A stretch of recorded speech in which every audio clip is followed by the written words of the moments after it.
like they're getting emails from somebody saying they're about to show up and assassinate politicians. It's not wholly unreasonable for the police to show up and investigate. That's not the craziest thing in the world, especially if it sounds like you already had a rap sheet.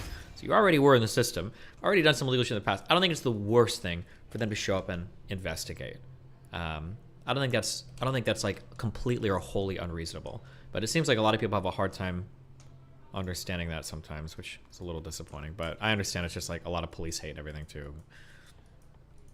My house at 8 p.m. for paperwork at the police station, and by 9:21 I was back home. And that was the end of it. Nothing's happened since.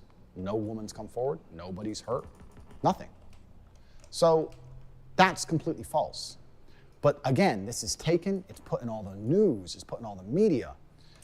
Imagine I was a normal person with a normal job. This should be scary to anybody watching this, that this could happen to you. I'm lucky. I have hundreds of millions of dollars. I don't need a job. I don't need people to like me. If you believed her initial story about the police busting in and arresting her, that seems pretty unreasonable. Yeah, sure, but her initial story was completely and totally fabricated. It was 100% a lie.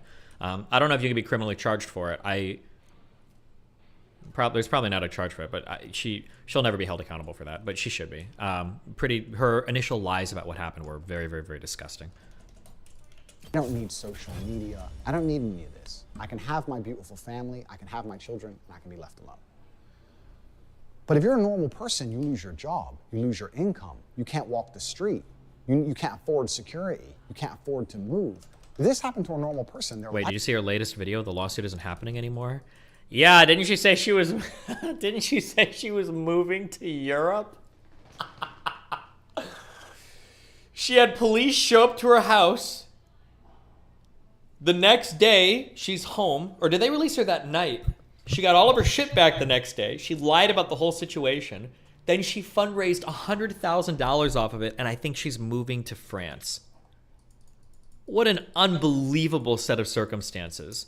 But that last comment that I just made about her, she's not going forward with the lawsuit, that was just from somebody in chat. Maybe that's not true. Maybe that isn't going to happen, but...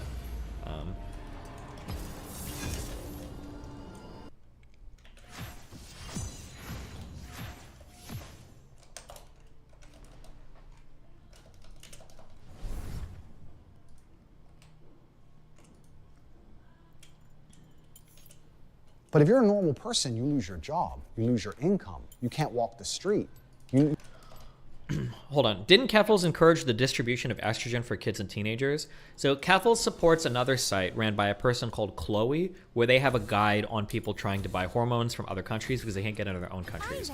I don't think there's necessarily anything wrong with that. I've had personal issues with Chloe, and I've obviously got a lot of personal issues with Keffels. But the problem is if you're a trans person trying to seek healthcare in other countries, sometimes the wait list can be years long, or sometimes you just won't ever have the ability to gain access to these drugs at all. So having like unofficial resources or compilations for people to go to websites like this, I don't think it's the worst thing. I don't think it's necessarily a bad thing. I hope that they're responsible in the way that they do it. I hope they're not like doing weird shit behind the door, behind the scenes or whatever. But like, I'm not ideologically opposed to the existence of a site like that. You can't afford security. You can't afford to move. If this happened to a normal person, their life would be over. It's scary. Okay, it's happened to me and I can deal with it, but it could happen to somebody else. And it's genuinely a scary thought. But do it yourself ones, you risk getting incorrect meds, laced meds, etc. So I believe it's called brown market. It's not that they're making their own drugs or doing their own like weird shit. It's that I think they're generally sourcing the drugs out of pharmaceutical markets from other countries. So like if you go through their website for resources or whatever, you're not just buying it from fucking Demon Mama who got a chemistry book from high school and is making estrogen in her bathtub. I think it's generally you're buying it from like Brazil or Portugal or other countries that are creating the drugs. You just don't have a prescription for it and aren't technically getting it legally in the United States, yeah? It's absolutely and utterly not true. I have no criminal charges. There's no charges at all against me. I have not hurt any women. No women. Not trying to sound aggressive, but you insult a person for that kind of distribution to younger people. I insulted Chloe before because I think that her Twitter messaging on it sometimes is really irresponsible and really weird. Like I think she tweeted out something like, "Just so you know, I've given HRT or I've consoled like over 500 minors about HRT." That was really fucking weird. And she's made other like weird statements. I don't like the Chloe person personally, but I wouldn't attack that entire project just because I don't like the Chloe person. I'm not opposed to the existence of that entire project just because of that Chloe person. She also said that I raped Melina on stream too, which was very irritating as well. But it's gray market, not brown market. Okay, it might be referred to as gray market. I don't remember. It's not black market, but Women are coming forward saying, Andrew hit me. Zero. The only video of me and a woman in consensual acts, she came forward and said it was a game. There's nothing on the internet from any woman saying that Andrew is a bad person and misogynist, he did this to me. Not one. It's just misunderstood clips on TikTok. It's crazy to me that I have become the face.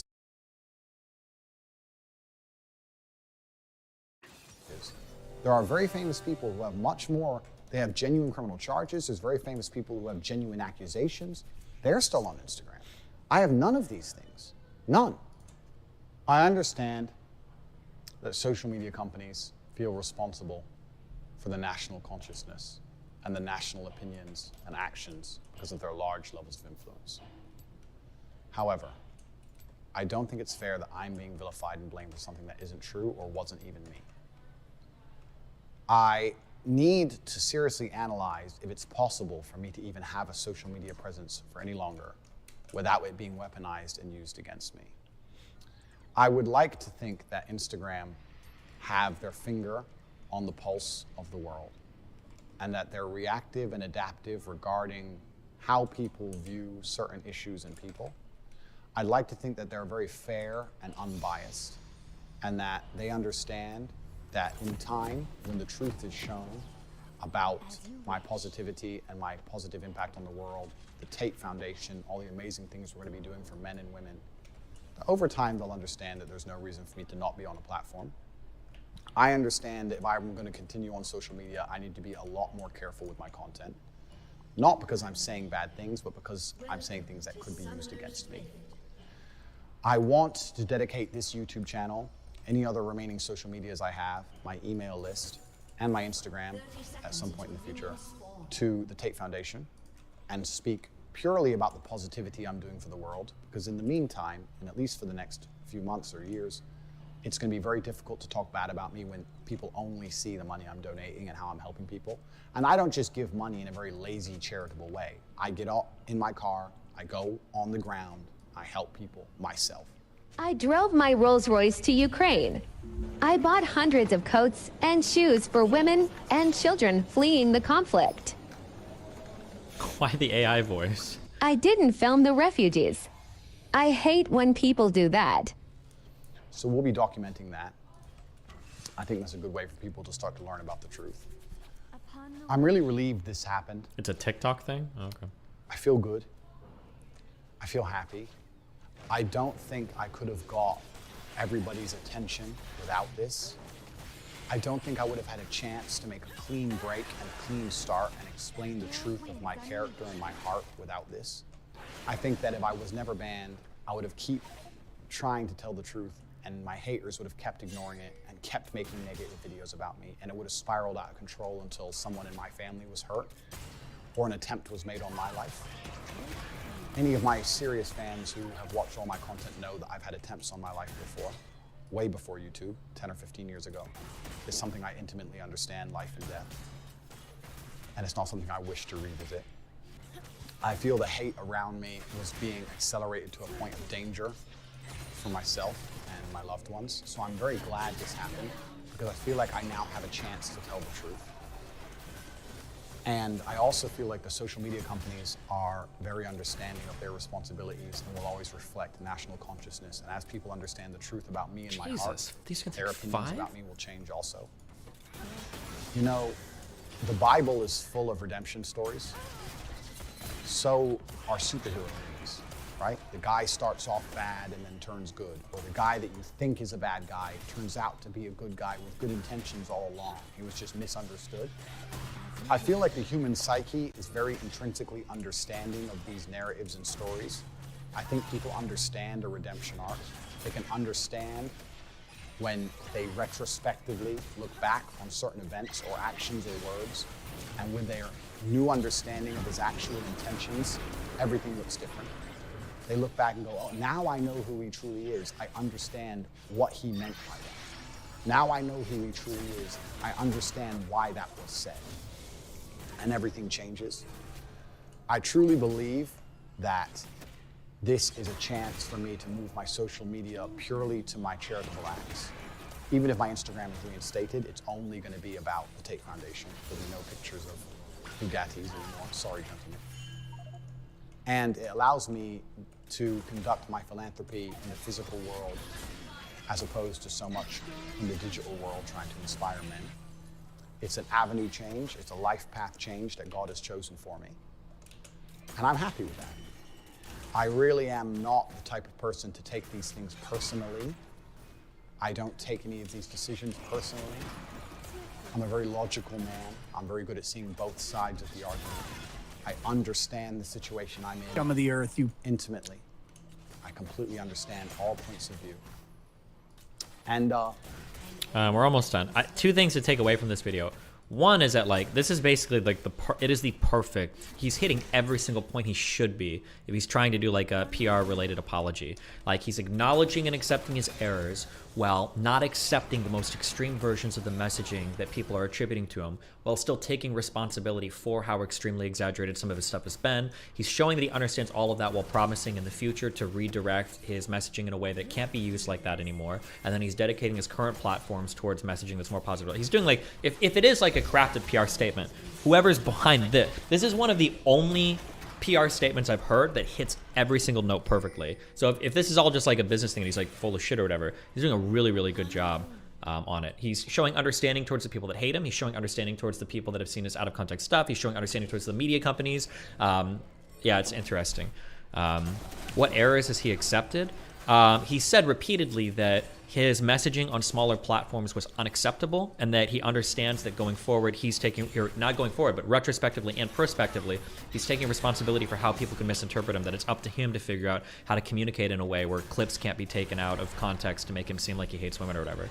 He's hit like all of the, he's hit all the important points for like a public apology. I don't know if it'll work or not, and I don't know if it's genuine or not. If it was genuine, it'd be cool, but he's hitting on all the right points.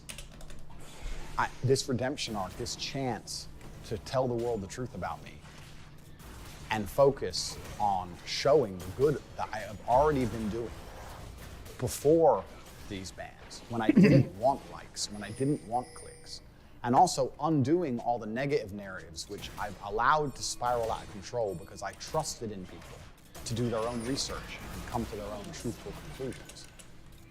I realize now that this is a fantastic chance for me. It's a massive opportunity. I'm still going to tell the truth about who I am, about what I believe, about how I believe a man should act. I'm still going to tell people and inspire people to stay away from low-quality people. If you're struggling to find quality men to be friends with, maybe you're not a quality man. Every relationship in the world, including friendships, are mutual. Because if you're a quality person, you meet quality people. Male and female, that's how it goes. I never would only talk negatively about women. I talked negatively about men all the time. I told people, don't have friends who just smoke drugs and play video games. You need friends who are going to inspire you to push yourself to be the best man you can. I'm a massive anti-drug advocate. The worst experiences in my life revolved around other people either taking or selling drugs and trying to hurt me because of it. I've never taken drugs in my life. I've never even tried cocaine, never tried a single smoke of weed in my life, ever. I'm massively anti-drugs. But when I do videos saying to men, avoid men who take drugs, avoid men who are disloyal, nobody comments on it. But if I say avoid having a girlfriend who takes drugs, avoid having a girlfriend who's disloyal, people call me a misogynist. It's not about gender. I'm just trying to teach people to stay away from low-quality, toxic people and just try and elevate themselves and create their reality to be around high-quality people and positive people, male or female. There's no gender associated.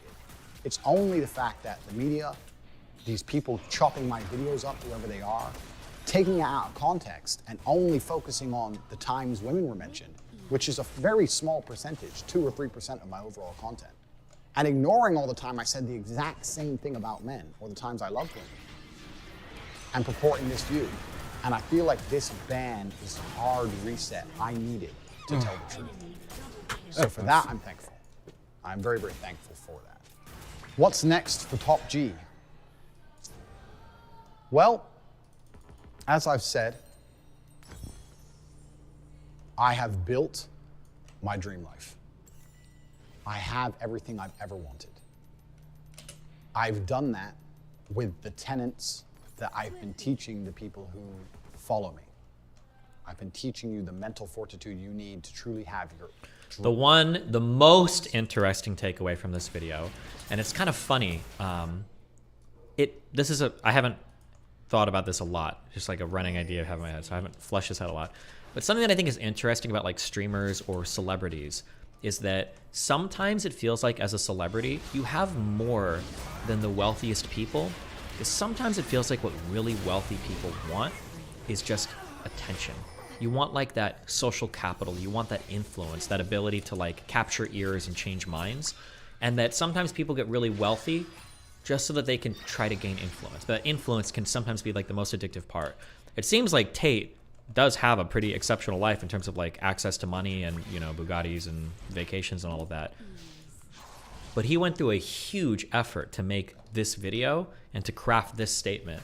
So even though he has all of those things, you can tell that he really, really, really, really wants, that influence back. It's not enough to have all the other stuff.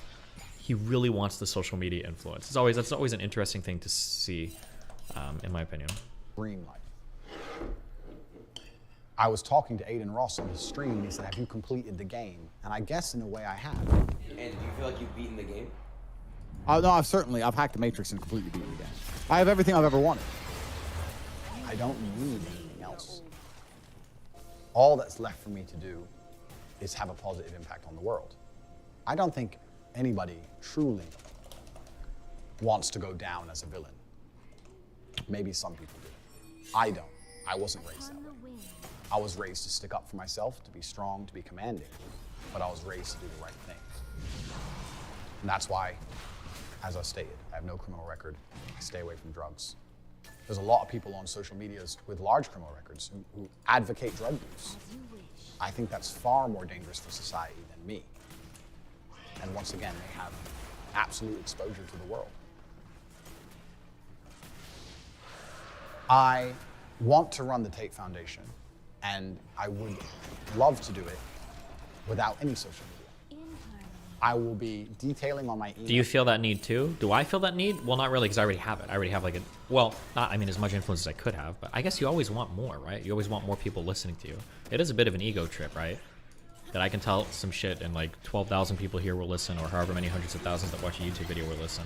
I mean, there's a lot of really wealthy people that like pay to get this type of exposure, that really want that type of influence. Yeah, somebody in chat mentioned it. Trump is a really good example of that. This dude's a billionaire. He's got everything he ever could have possibly wanted. But like, what could be more addicting or more captivating than the attention that you get being the president of the United States of America, right? Like, even being a billionaire, you don't have that type of worldwide attention.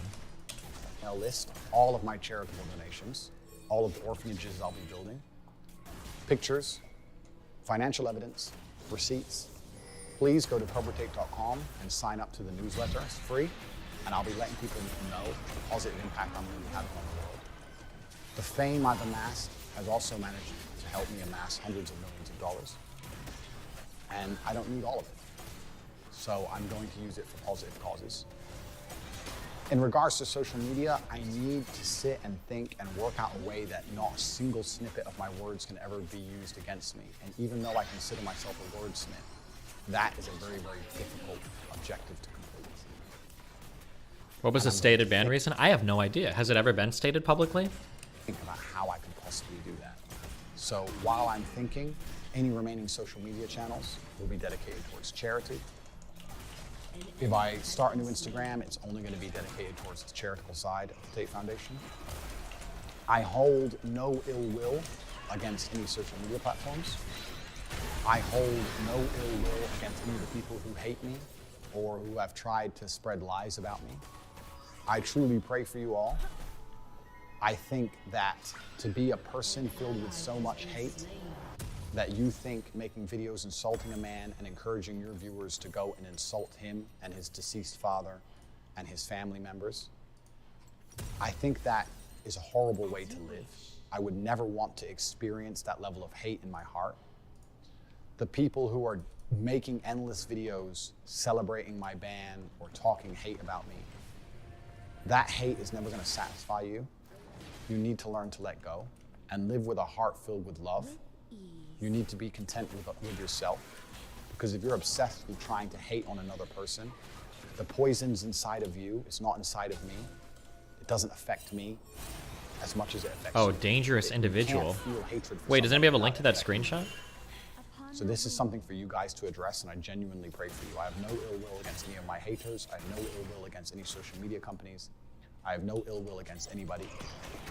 To follow me and keep up with me, please sign up to the newsletter on CobraTape.com. Anybody who would like to send me a message of support, I've already had hundreds of thousands already. Thank you guys so much. It's very reassuring to me. I bet money that Tate is probably pretty happy in his personal life. Probably, but like, I bet the social media attention was addicting. You know, we make fun of girls all the time because they can get it maybe a little bit easier in terms of, you know, looking hot and getting attention. Although I don't know if that's true for most girls.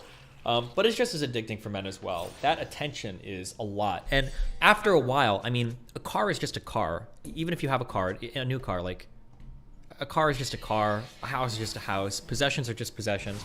Everybody's felt this feeling, and it doesn't change the wealthier you get. Everybody's felt the feeling of you get a brand new phone and it's like your precious baby and it is the most important thing in the world and it's the coolest thing, and you got the home screen is clean, you've got new backgrounds, and you care about it for about a week. And then it gets like its first scratch, or it falls out of your pocket, or you know, it's whatever. Like, it's cool, but the happiness is the curve is very, what would you say? What's one side of a parabola? Did you say parabolic? Did you say logarithmic? The curve drops off very steep, very quick. And you're like, I don't care anymore. That feeling doesn't change. And at some point, you know, you don't, it's not like newer things are constantly keeping that feeling going. But the addiction or the obsession with being seen so much on social media, that's a feeling that's incredibly powerful, I think. Like you're drawn to that. To hear from all of you, letting me know that I saved you from depression, that I helped you feel better about yourselves. I'm the reason your marriage is working. I inspired you to send your son to the gym. I love hearing these things. And you can send me an email at the email address below, tate@cobrateam.com. Please send it to me. I really love hearing these things. And knowing I had such a positive impact on the world is what's allowed me to ignore so much of this hate storm that's been purported. My social media presence is something that, if it remains, will be curated in a way that it's nearly impossible to be seen as a negative for the world. I'm a force for positivity and I'm a force for truth. This is the truth of my nature and the truth of my name. Anybody who wants comment or to reach out to me, you can find ways to do that. Any media organizations who would like to speak to me, you can do that through, there's various PR companies who want to represent me. There'll be ways of contacting me. But I just want the world to know, in my final statement, that if you're a supporter of mine, and I know most of you are, please explain the truth in a respectful manner. Telling these hate-filled people that they're wrong and calling them names won't help. These people are not happy people, because happy people don't act that way. Tell them the truth. Show them that the content is out of context. Show them the long format content. Say all the ways I've helped you. And I really believe by being a genuinely professional, I think that logical, Andrew positive Tate getting person, Jesus. you guys can change public consciousness for me. And time is a beautiful thing. It's amazing how things change with time. And in the meantime, I'm going to enjoy my fantastic life, which I've managed to build with all of the tenacity and mental strength that I try and teach my fans. You know how to reach me. And I'll finish with a quote from my late father. My unmatched perspicacity, coupled with sheer indefatigability, makes me a feared opponent in any realm of human endeavor. Wow. Are you trying to keep up being like as viral as you are forever? Or not forever, but like for... This is stage one of a three-step plan. So I'm going to be viral for a little bit longer, then step 2 begins. The conquest is continuing. So this is just the beginning. Because like a lot of people are are saying like you're going to fall off soon. This is just your 15 minutes. No problem. What's your take on that? That's fine. Wow, guys, stage 2. It was all part of the plan. He's gonna be streaming with Dr. Disrespect soon.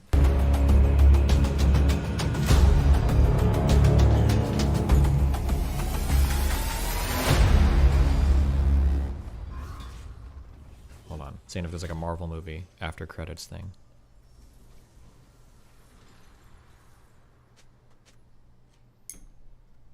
No. Hold on. Apparently Mel's internet is like dead. I'm gonna go see what's going on. 1 second. I don't know if we'll watch. Oh, I guess we can read this box. I gotta find a way to get banned or something. 1 sec. Have dono sounds. Be tortured.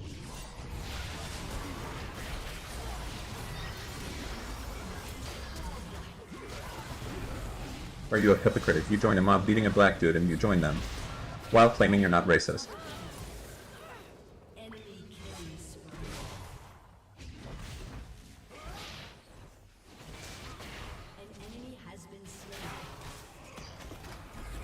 The Australian PPE loans job keeper was frustrating because a lot of businesses just shut down for a month so they could claim for the next year even though our state had less than 100 COVID cases.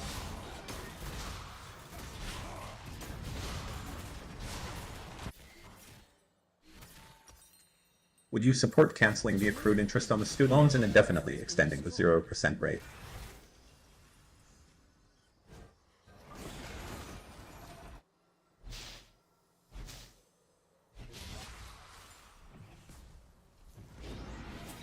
How is Bosch Destiny 2.0 then? Checkmate liberal.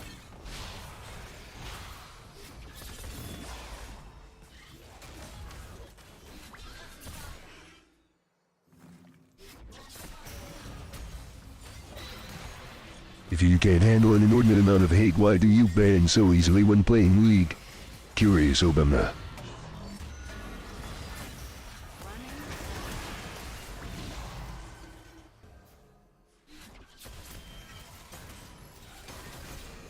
My issue with Ask Black Person is that you, a guy that isn't super well versed in black shit, brought on a non-racist, knowing he might bring up racist shit. You aren't exactly a Destiny and word debates.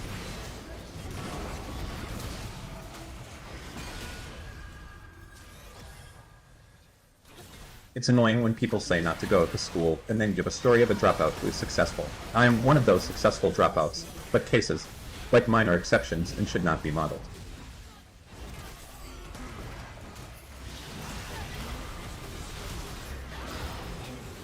Why is his accent so damn weird? He switches between American and British.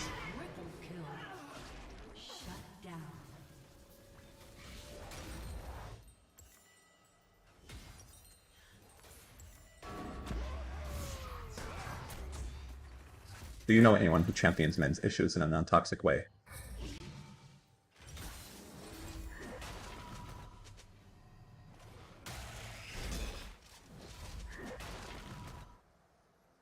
Breathlessly.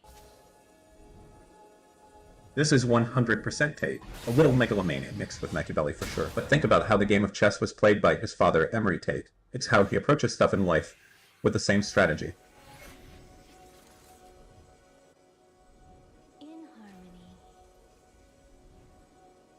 If women were attracted by emotional vulnerability, men would be acting that way in a heartbeat.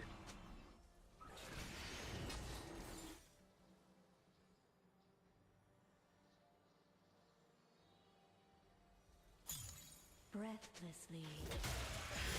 Talk to Tate on Cozy. It'd be great for your first stream.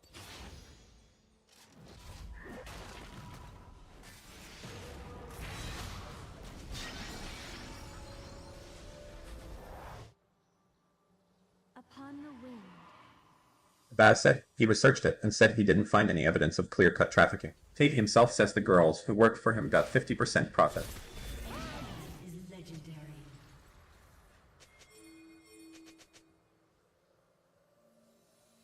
With ease. As a Romanian, I can tell you we are not a separate race. Only the gypsy in me is.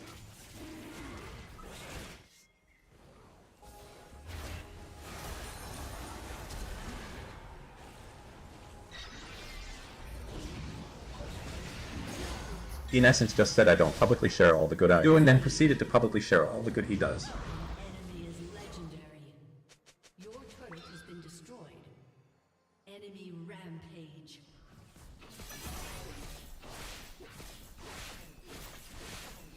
Do you think Tate basically hit a checkmate here? Like he baited getting banned and knew optically if he apologized properly, he'd come out with the W.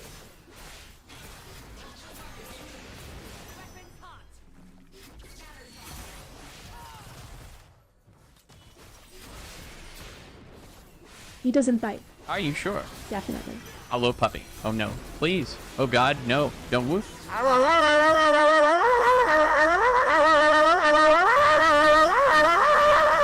It hurts.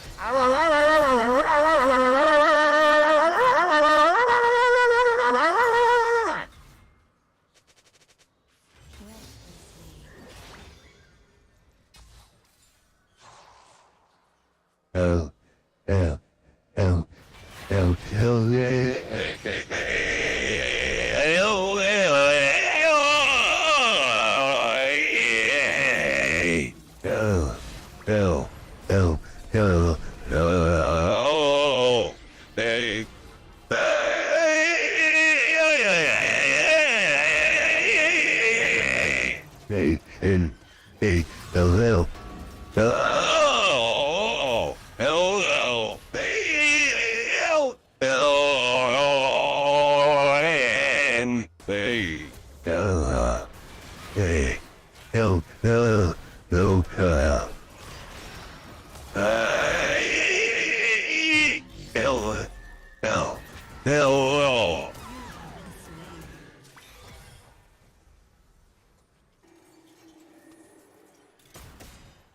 Fuck you, Stevie. Your mom shot come across my room and killed my Siamese fighting fish. Drew off the pH balance of my aquarium, you piece of shit.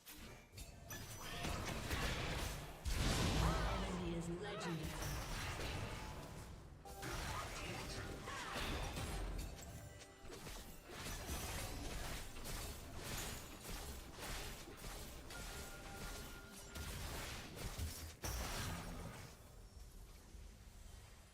As you wish.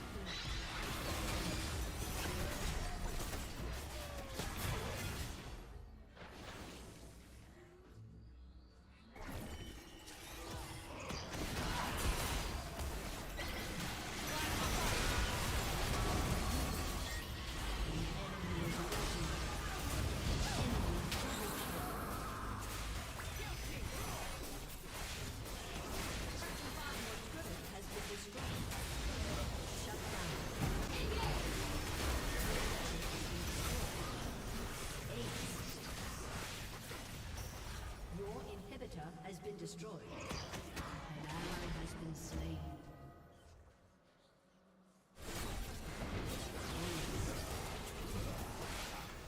Your turret has been destroyed.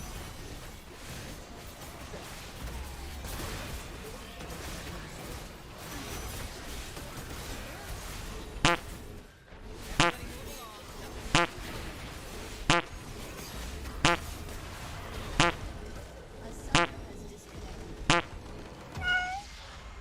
Defeat.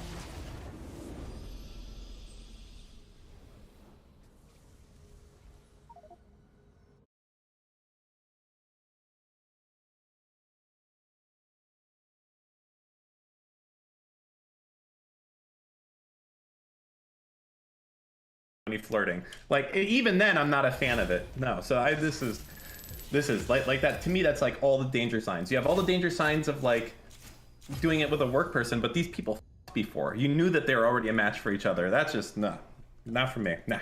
I don't know if they were though. Like how many like people each other and aren't really a match for each other all the time, especially like when you have like these young relationships. Like so many people will get into a relationship when they're really young because they just like think that that's what you're supposed to do, and then they maintain it for like 2 years because they're both kind of like passive and a little bit AFK, and it's like not really a thing. All right.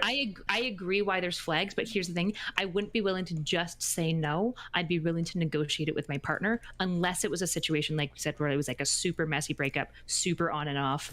That type of situation I would just never. So you got to look at this negotiate. In statistics again, right? I already said I'm not letting my wife hang out with some random dude I know nothing about that just happens to be at work with him. Okay, that there's a certain odd that's being associated with just being a dude in my wife's proximity. Okay, but let's go ahead. So let's say one company was praising from the rooftops that there was a vaccine that worked. And somebody was like, I don't know if I trust them. They stand to make a lot of money on that. I think that's totally fair. And their incentive is to lie. Well, did the FDA sign off on it? That's one check. Maybe the FDA is compromised by some, okay, whatever. What about the other capitalist companies in the United States that were trying to make vaccines but failed? Don't they have an incentive to call out those other companies? Or let's go out of the United States. If we're making faulty mRNA vaccines, right? Russia, the Soviet Union accused us of faking moon shit. China's accused us of all sorts of shit. Why wouldn't they say America's lying to you about the mRNA vaccines? Unless it's like a world government. I don't believe in world government. Are you just feeding into the same insanity? Instead of looking at this as a dichotomy of like left versus right, and I want to be like keeping the tension, like can't we view it as like truth versus untruth, or information versus misinformation, where we're pushing in a direction where we're just trying to be more honest instead of more ideological? You don't like me? Yeah. Let's go. You got it made, bro. Thank you so much. Wow. Good job. Let's go. You got it made. Hold 9/11. Yeah, so you unconvinced. Totally. I'm gonna be honest with you. Before I watched it, I thought maybe 93 was shot down. I could buy that. Yeah. But after watching this, I'm like, damn, I think 93 actually happened exactly as the official story says. Why was it not convincing? One, I didn't know there were so many people in the area that would have heard F-16s or taken video of stuff coming through. And two, this documentary that tries to make the argument that it was shot down, all they cite is some weird white plane. What white plane? I haven't seen this in a million years. What white plane? I don't know. They just say there's a... Now, the official story is that there was a white plane flying through that was a private jet, and the towers radioed them to go and fly by the 93 crash site to see what's going on. But they say that might have been a military plane that went by to shoot it down. Wow. Why the f would we fly mysterious white planes to shoot it down? Why wouldn't we just scramble F-16s? I don't know. I don't remember. I haven't seen this one in a million Oh, years. yeah? Do you remember any of the arguments from you? I remember the NORAD.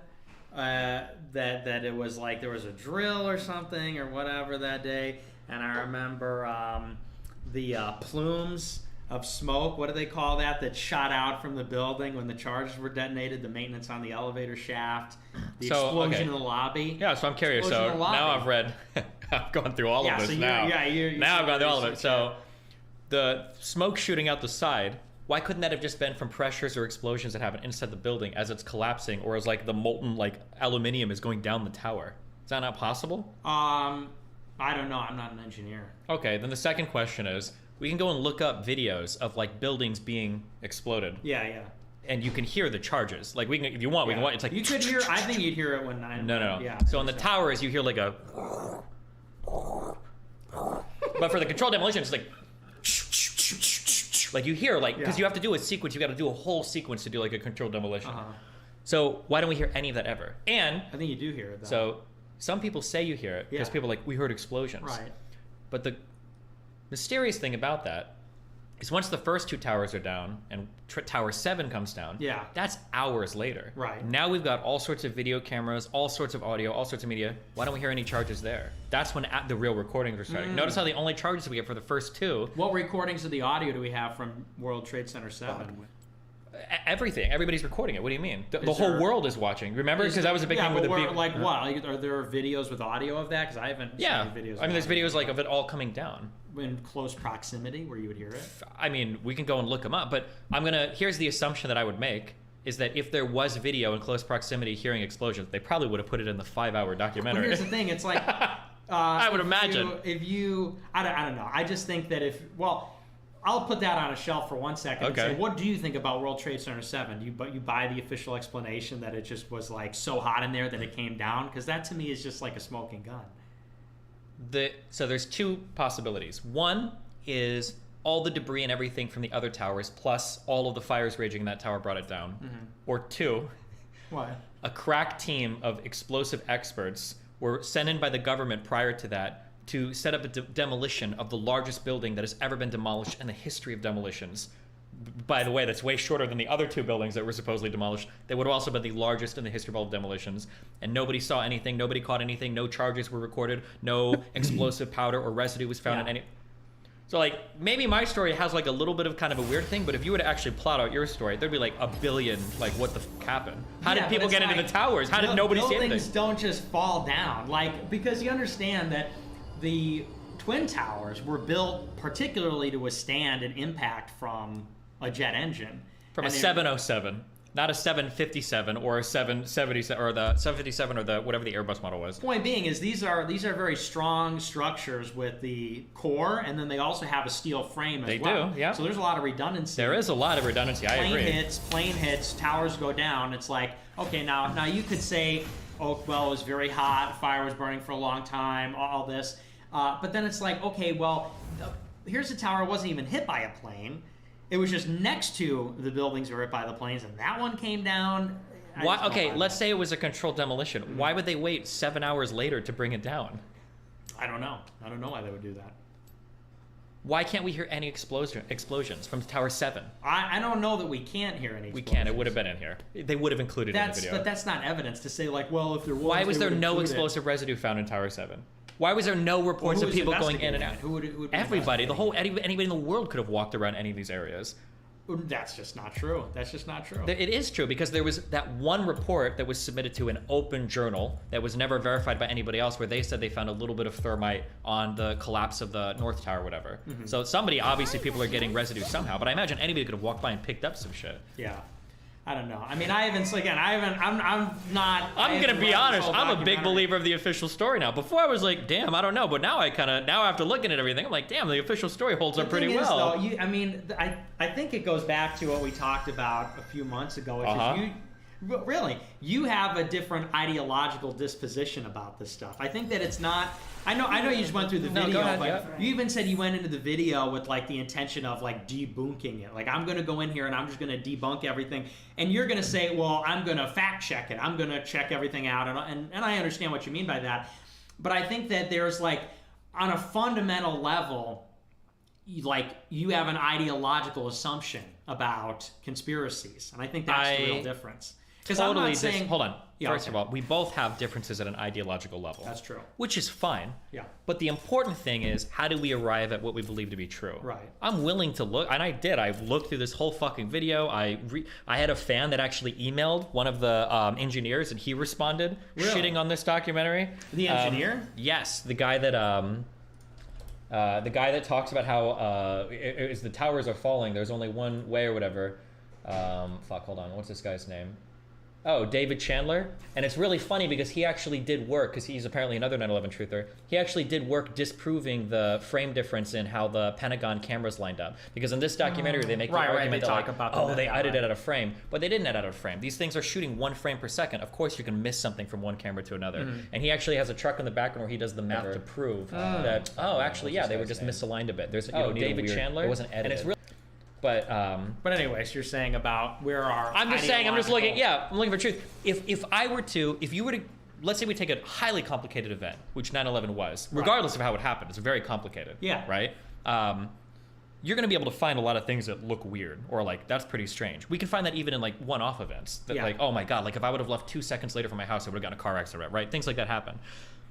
But the thing is, I don't have an alternate story to attack, because you can poke holes in mine and try to ask questions. But if you were to lay out your story, we would make like a 50-hour video, because the story that is being ran in this is that planes took off, military drones took their place, the civilian airliners landed somewhere, nobody saw them, no military bases are reporting anything. When they landed, federal agents of some kind got people out of the planes, made them make phone calls to their families, and then assassinated all of them. Yeah. And nobody found any bodies, nobody's heard anything or whatever.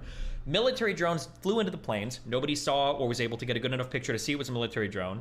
While they flew into the planes, at the same time, there were charges that were rigged to blow these up that there's no good audio recordings of. The tallest building in the world that's ever been brought down by charges, I think, is 44 stories tall. The two towers are... You're giving a statement. Sorry, hold on. Yeah, sorry. All I'm saying is that, like, if I look at your story, and that's like, we're not even halfway through. There's a lot of wild shit going on. There's a lot of stuff to account for. Yeah. Well, look, here's the thing. I mean, we could do the... I mean, we're doing the JFK debate. Well, are we doing this debate? Because is the JFK one going to be as dumb as this? Because this is like... What I'm saying is we're doing the JFK debate. We could do a 9/11 debate if you were... I thought we were doing a 9/11 debate. That's why I fucking I thought you were doing that with Sneeko. Oh, you were his representative. No, we're supposed to be fighting for his soul. Well, you're going to bare his soul to me, and I'm going to take his soul's totally... Well, it's not mine. It belongs to Hitler. No, it belongs to reactionaries. It belongs to the right wing. But here's the thing. We could do the 9/11 debate. We could debate about the particulars. Or the JFK debate, because I didn't prepare to do a. We can do the JFK debate if you want to. I'll do that one next. I gotta prepare for that. Okay.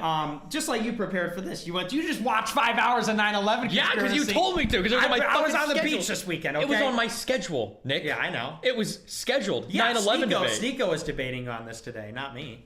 I'm doing the JFK debate. Remember that was the schedule. But the point. Are you going to be in town for the JFK debate? I'll do that one. Yeah. Oh yeah. Okay. In a couple weeks. All right. Or no, not here. I'll be back. No. home. Yeah. Okay. All right.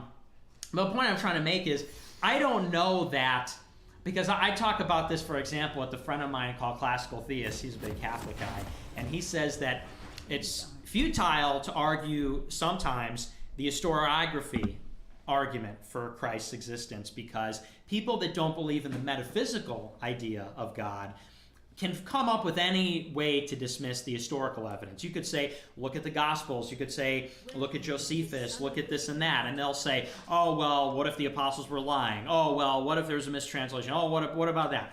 And I feel like there's something similar about the conspiracies where it's like, I could come up with a lot of things where it's like, sow the seeds of doubt and say there's things unaccounted for. And you could find a number of reasons to dismiss that. I think there's something about our assumptions about the world, which is why, and the foundation is, I think things are not as they seem. And you are willing to say, oh, they basically are as they seem. Okay, but here's the difference between me and you, okay? Okay. Yeah. What's the difference between me and you? Even today, I won't say it's impossible that 9/11 was a conspiracy. There is something that you could show me that I'd be like, that's really weird. A cable is leaked, and Cheney is talking in advance about how like we need to make sure that these guys are not in this place, or some bomb team is discovered, and it's like these guys had expert. There is data out there that could convince me otherwise. I don't think you could be convinced. No, I could. With what? Well, here's the thing. I mean, when I approach these things, like with COVID, when COVID was going on, I was stick to 9/11. What could 9/11. possibly convince you that it was Al Qaeda, an organization that has a history of doing it, that came out and took credit for it, that had the planning to do everything? Like, what part of that doesn't like? Well, I mean, if I went through and watched, maybe I'll watch your stream. Maybe I'll watch your stream about this documentary. 3 days I'll of be horribly. convinced. It's like 30 hours of shit. But I'm dedicated to the truth. The thing is, though, when it comes to these things, I'm always willing to think that it's the main story, the official story, whatever. Really, I am. But it's just that when I look at the world, I don't necessarily see complex schemes and plans, but I do see a willingness and an ability to conspire, which is what I kept getting back to on the Sneeko stream. I'm not trying to convince you that they did the remote control plane and they shot everybody at a CIA black site. I'm not trying to convince you of that. I'm trying to convince you that if they're willing and able, then that raises doubt, and that means we do have to lay it out and evaluate these things, and not rely on benefit of the doubt. I think that's like a good starting place. Yeah. But like, why not ask those very same questions of Al Qaeda? Fuck, I wrote it down. I think I deleted it. But like, were they willing? Yes. Did they have the capabilities of doing it? Yes. Did they take credit for it? Yes. Yeah, and that's the thing. And like, Al Qaeda had every reason to want. Like, Bin Laden released like a whole statement for all the different reasons why he wanted to go after us. Fatwa. Yeah, and his fatwa. Yeah, and everything was there. Like, the towers had already been attacked in '93, unless you think that was the government as well. Yeah, the World Trade Center bombing in '93.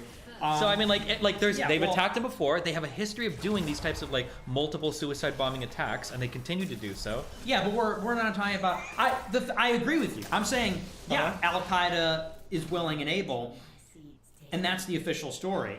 What I'm saying is we're talking about the willingness and the ability for like deception, for a large scale deception, which is about how the truth bends around power.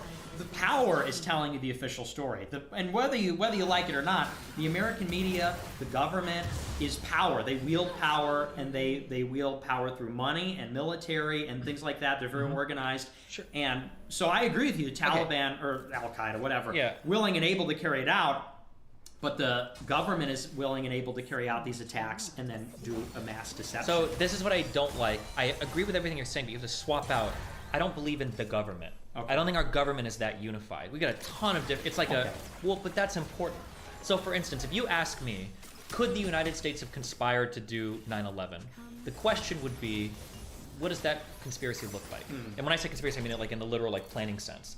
And if it's like a multi-agency thing spanning hundreds or thousands of people, my initial assumption is going to be very, very, very, very, very, very, very low. Now, if you were to ask me, do you think the government lied for fabricating a reason to go into Iraq? Well, who was involved in that fabrication? In that, there was one office created by Bush and Cheney, the Office of Special Plans. And that was the sole office that we got unvetted information through to justify going to Iraq. Right. Now, if you tell me there's a conspiracy there, yeah, maybe. Because now we don't have 20 different agencies that would have had to have been on board as just one. And they're answering to people that do have an ideological desire or drive to get into Iraq. So, and I don't even think that is a conspiracy. That, like, the idea that that office was created and Yeah, put we unvetted- don't disagree with that. But When I say the the difference, government- but the difference is, I'm not talking the government. The difference is, are we talking like one agency? Or are we talking multi-agency? Because when multiple agencies get involved, shit gets way more complicated. And the chances of a huge conspiracy against the American people, because that would be a disgustingly horrible thing, right? Like, it's one thing to sell weapons to Iran or to fuck with South American governments, but to murder all those people on the planes, to do the planes into the towers, that's a tall order, even for one agency to do. For multiple agencies to conspire on that, oof, that's our brothers and sisters, our American brothers and sisters working as feds sometimes. Well, that's the thing. I mean, I agree with you that it's something that is visceral and it is upsetting and it does seem outlandish, but I think that and I agree with you about talking about intelligence agencies and a particular group or whatever. When I say the government, I'm using that as a shorthand for people that are in power.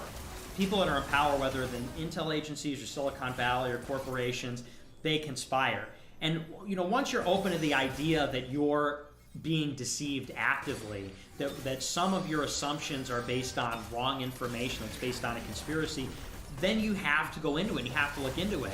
And the problem is that, I mean, you could say, oh, well, your conspiracy is irrational, your conspiracy is this and that, but it's like, these things are banned. These things are censored. I know this documentary happens to be on YouTube, but I don't think you would argue that there's not censorship. There is against these censorship in things. tech companies for sure, but not only is this documentary on YouTube, it's literally hosted on the CIA website.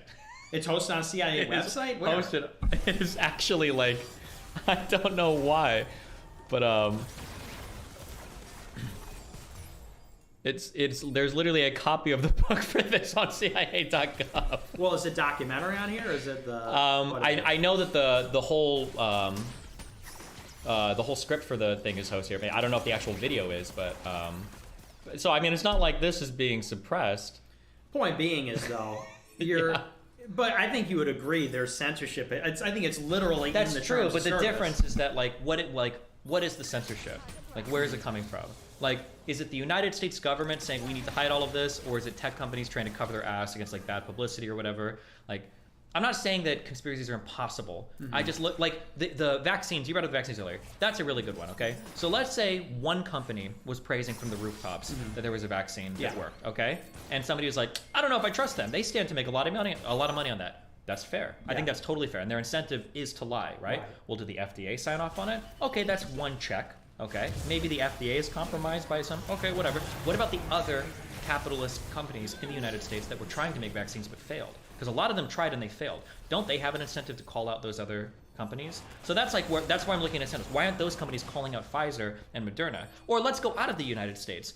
What about Russia or China? If we're making faulty mRNA vaccines, right? Russia, the Soviet Union accused us of faking moon shit. China's accused us of all sorts of shit. Why wouldn't they say America's lying to you about the mRNA vaccines? If we're going to look at some incentives here, why not look at the worldwide incentives to see why people aren't calling us out for what's obviously like unless it's like a world government. I don't honestly believe in world government. And here's the thing: when it comes to things like the vaccine, I'm not one of these people that says, oh, George Soros is creating a depopulation agenda and then this kind of thing, and they're poisoning the water.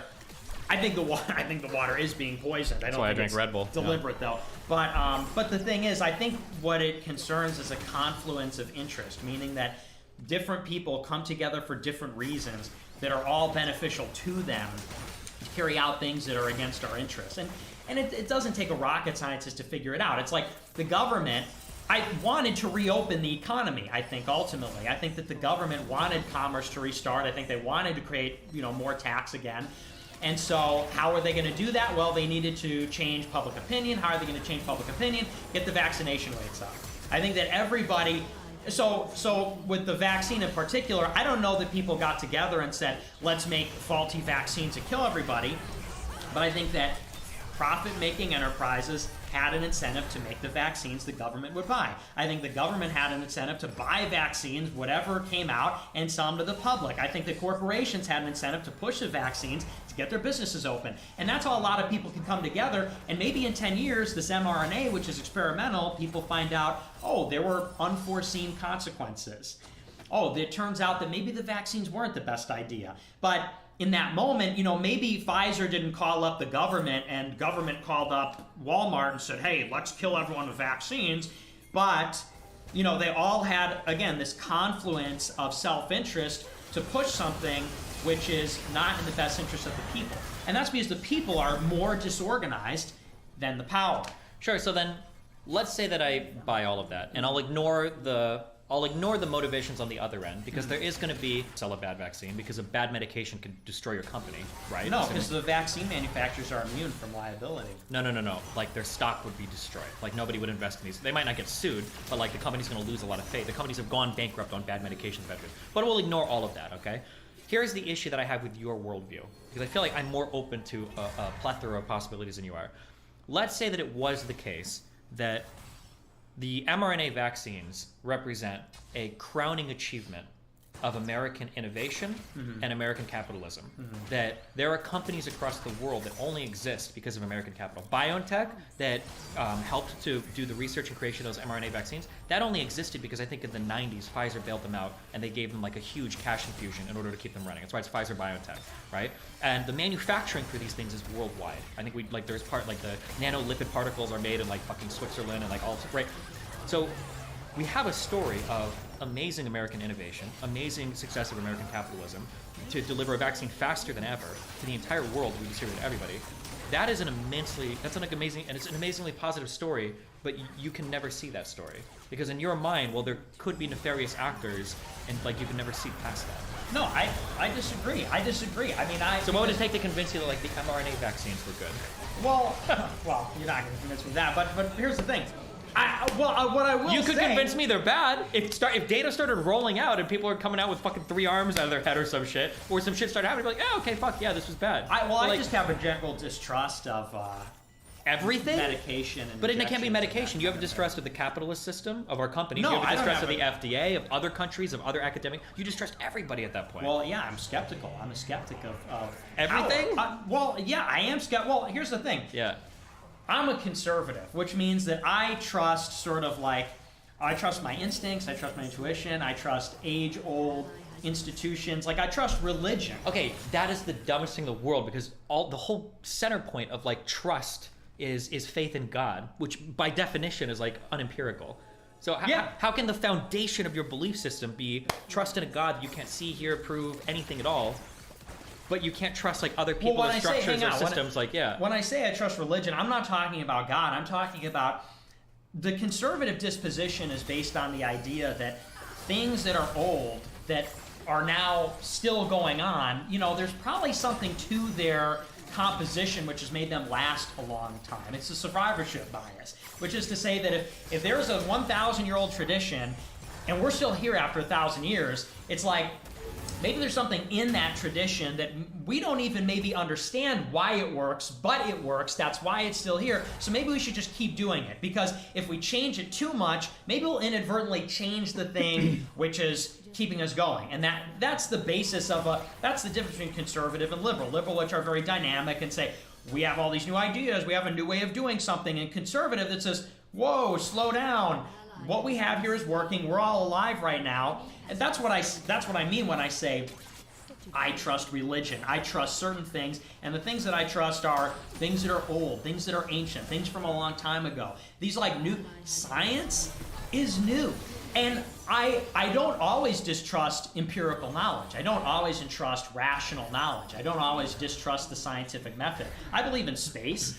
I love Elon Musk, okay? I think SpaceX is cool. I love capitalism. I'm not like a communist. I love capitalism. I think American industry is amazing. I think the companies that made mRNA are How do you incredible. choose? How do you figure out then what you trust? Because so I would agree that there needs to be a natural tension anchoring us in the past and pulling us forward in the future. That, like, I'll quote the great lady Nancy Pelosi said, we need a strong Republican Party, okay? I agree with that. Maybe not the Republican Party you want, but I agree with that. True. But the past wasn't always the best, okay? If you fall out of a building or if you get sick, you're going to a modern hospital. You're not going to eat a fucking tree or some root or whatever, right? There are things that have been good, that are modern, that are very new. Totally agree. Right? So you can't just appeal to I trust things that are old and have worked in the past. Because there are new, so how do you figure out, like, well, what do I trust and what don't I trust? That's what this is about. That's what this tension and this dialectic is about. Because you're right, and I'm not like a total closed-minded, stodgy guy. Because I agree with you. Like, there are people that are like, we need to wear old-timey clothes and do old-timey everything, and it's like, that's role play. Society moves forward. Time moves forward. We can't repeat the past. But there are things of value in the past. And you're right. The question is, how much do we change? How much do we trust? That's an open-ended question. Now, my job as somebody that does my show is to challenge the government. My job is to challenge the national security apparatus. And the reason why I think I don't have as much responsibility as maybe you think I do, and people get on my case even from my side. They're like, you hate women too much, or you say too much racist things or whatever. And it's like, the way I see it, there is so much moving against those trends that if I'm being extra, if I have a superfluous amount of skepticism, or I push a conspiracy, it's not, totally sourced or whatever, it's like, well, you could turn on the television, any channel, any day of the week, and get the government line, and get the thing that you're pushing. So it's my job to be the bulwark and be the reactionary position against all of it. Because you look at a thing like, you could say people were falling out of buildings and all this a long time ago. It's like, okay, well, what about things like cigarettes or like plastics? Plastics seem like a good idea. Now they pollute everything. And now it's a total ecological disaster, which cannot be easily reversed. And, it's almost like if somebody were there 100 years ago saying, hey, plastics are horrible. And people would be like, why? It's an amazing story of American innovation. We're creating all these cheap products and it's totally sterile and blah, blah, blah. And it's like, well, I just don't trust it. I think it's crap. Well, now plastics, microplastics, and so on in the soil, air, water, major ecological disaster for animals, fish, hormones, etc. So, like, science can be wrong sometimes. The government can be wrong sometimes. Capitalism can be wrong sometimes. This is a science is a liar sometimes argument. That's From It's exactly. Always Sunny in Philadelphia, but given unironically. Yeah. Like, again, the problem I have is that everything you're saying it's always half true, but this is the issue that I have on the progressive side as well, that everything is only half true. So you have this idea that sometimes science can be pushed too far, or sometimes things that initially appear good can have negative side effects in the future, but those are always things that you try to account for, and then you adjust your behavior as you go on through time. You would never say that this could potentially be a bad thing in the future, therefore we just totally omit this entire line of research or technology going forward, because then you would miss out on things that are genuinely probably really positive innovations, that like shelter, right? For a long time in human history, we had like teepees or igloos or whatever the fuck. Buildings are pretty cool. I think they're probably here to stay. Yeah. Unless I guess the Mossad takes all of them down in New York or whatever. But so yeah, it seems like there are some, computers are pretty cool. Maybe we spend too much time on them, but I like this idea. Or here's, I guess, what makes me uncomfortable in your world is it almost feels like you acknowledge that there's a more rational position that you could inhabit, but instead you feel some obligation to be the pole against the unreasonable of the left by being unreasonable on the right. Because it's almost what it sounds like you're saying. You're saying, like, it almost sounds like you're saying a reasonable position would be the official story of 9/11 is probably true, although some of it's kind of weird, but you can go to any news station and see that. So it's my job to be the counter voice, to be as fucking reactionary as possible, to be this multipolar force against the progressive left on every single issue. But then at some point, are you just feeding into the same insanity? Like, instead of looking at this as a dichotomy of like left versus right, and I want to be like keeping the tension, like can't we view it as like truth versus untruth, or information versus misinformation, where we're pushing in a direction where we're just trying to be more honest instead of more ideological? Because it feels like that's your pull right now. Well, here's the thing. If you watch my show, and I don't think you do, but if you watch my show, I will give like a very precise take, which is really actually not as radical as people take me to be. Like, for example, we went on the stream with Sneeko and all them, and you said, oh, well, you just want whites to be separate and blah, blah, blah. And I say on my show every night, like, look, America's a multiracial country. It's going to become more multiracial over time. We're going to have to figure out how to live with that. People say we need to secede and we need to break apart, and I'm like, yeah, that's just not going to happen. We need to deal with what we have, we need to work with the central government, and we need to figure out a solution which is acceptable to everybody. Now that is like a precise thing which I think probably you would even agree with. To the extent that you think that diversity can cause some issues, I think you would also say, well, those issues are things we're going to have to simply manage. But I also get taken out of context a lot of times. Now that doesn't mean that I don't give voice and play devil's advocate, because you've got the mainstream media, you've got this, and you got to admit, I know you agree with the Ukraine stuff and you agree with COVID, but there's a very powerful propaganda machine that exists in the world, which is the American media, American Silicon Valley and big tech, the American government. It's very powerful, and it's almost monolithic. You know, when they're pushing Ukraine, when they're pushing COVID, they're all pushing the same direction, except Fox News, 50%. Because Fox News isn't even really pushing my position or the opposite position. They're pushing like a moderated version of everyone else's position. And so it's like, I feel like that's where the kind of the rubber meets the road with our difference, is you don't really seem to give too much. You'll say, oh sure, but you don't really seem to meditate too much on what a scary prospect it is to have such a massive government, such a massive security apparatus, massive big tech media, how they appear to collude, how they appear to be monolithic in many ways. The impact of technology. I feel like you don't really, you worry about, like, maybe not you, because you're a little different than the others, but people worry too much about what some crazy MAGA boomer is going to say online about QAnon, but they're like not worried about lying into the war in Iraq, or lies about Russia, or lies about everything else. I mean, we can be worried about lots of different things. There's lots of different things to worry about. Okay, but like, that's what you do, though. You're like, well, we can worry about a lot of things. Like, what about worrying about the fucking NSA? I don't think the NSA is like measurably destroying my life on a daily basis. I think there's more important things to worry about than the level of data collection the NSA is engaged in. Like what? Well, we could talk about inflation recently, or the economy. We can talk about issues relating to the administration of the government, so things like welfare, social security. We can talk about like employment policies, like minimum wage or closed shop laws. We could talk about housing policies, like zoning restrictions, or how cities are arranged. We can talk about, or like public transit. I mean, like all of these things would be more important. Healthcare is an important conversation we'd have in the United States. Something to do with homeless people in major cities is a fucking problem all over the United States. What do you think we should do about the homeless? Well, I know one guy who could answer that question, but he killed himself a long time ago. Who? Oh, I no, agree. good Me one. too. Yeah, I don't know. It's a hard problem, but the problem is the political will is not there, because nobody Yeah. gives a fuck about homeless people. Do you think the political will isn't there? For homeless people? No, I don't think so. No? I think that when the political will is there, you can see changes happen. But the problem is there's a lot of... This is part of why I don't like you, or everybody in this fucking space. You don't like me? Yeah. The issue is that I think the anger ends up being misdirected, right? So if I can point to a real problem, I think BLM is a really good example of this, okay? There might be issues that exist with policing our criminal justice system throughout the United States. But like, what was the main narrative that was sold the entire time? That cops and the whole system is racist and everybody's a white supremacist. Well, okay, that's a whole bunch of anger. It got poured into that. Some police departments changed, some people were fired, some policies changed, and then what happened? Everything got rolled back in like a year or two because it was dog shit, because it was a bad focus. But I would say just as much on the other end, for people on the far left that blame the government for everything, or for people on the far right that blame the government and Jews for everything, well, what is all that anger being directed towards? Like, what at the end of the day, you know, how many times are you going to bring up the Mossad before they finally come down, before the United States changes its foreign policy stance on Israel and Palestine? Or how many times are we going to complain about, like, the media and the government and everything? And I've talked to conservative creators who will say things, and they get into this self-defeating progressive mindset. You ever heard a black person say, like, oh, I'm not going to do anything, the system's rigged against me, it's bullshit, right? Like, I've argued with fucking Lauren about her videos, where she's like, oh, all of my stuff is deprioritized, I don't think I'm getting views. Like, no, it's not. You just don't fucking upload enough. Make more fucking videos. And she did make a couple, and some of them actually popped off on the algorithm. She did one responding to Matt Walsh, and she got like 500,000 views. And it's like, why do you think that the algorithm's not fucking you? You're fucking yourself. Because that type of like self-defeating, self-deprecating, like self-fulfilling prophecy of like, the system's against me, I can't do anything. So it gives you the perfect excuse to work on nothing because you're completely fucked. And then it gives you like the perfect enemy to blame for all of your problems. And it's like, well, what the fuck? What does that accomplish at the end of the day? What's up? Wait. Be a good wife. So I got peanut butter sandwiches. Whoa! Is it for him? Both. Let's go! Thanks, Isn't that what a Mom. wife is for? What? Isn't that what a wife is for? That is absolutely. See, you got it made, bro. Thank you so much. Wow. Good job. Let's go. You got it made. Yeah. Hold on.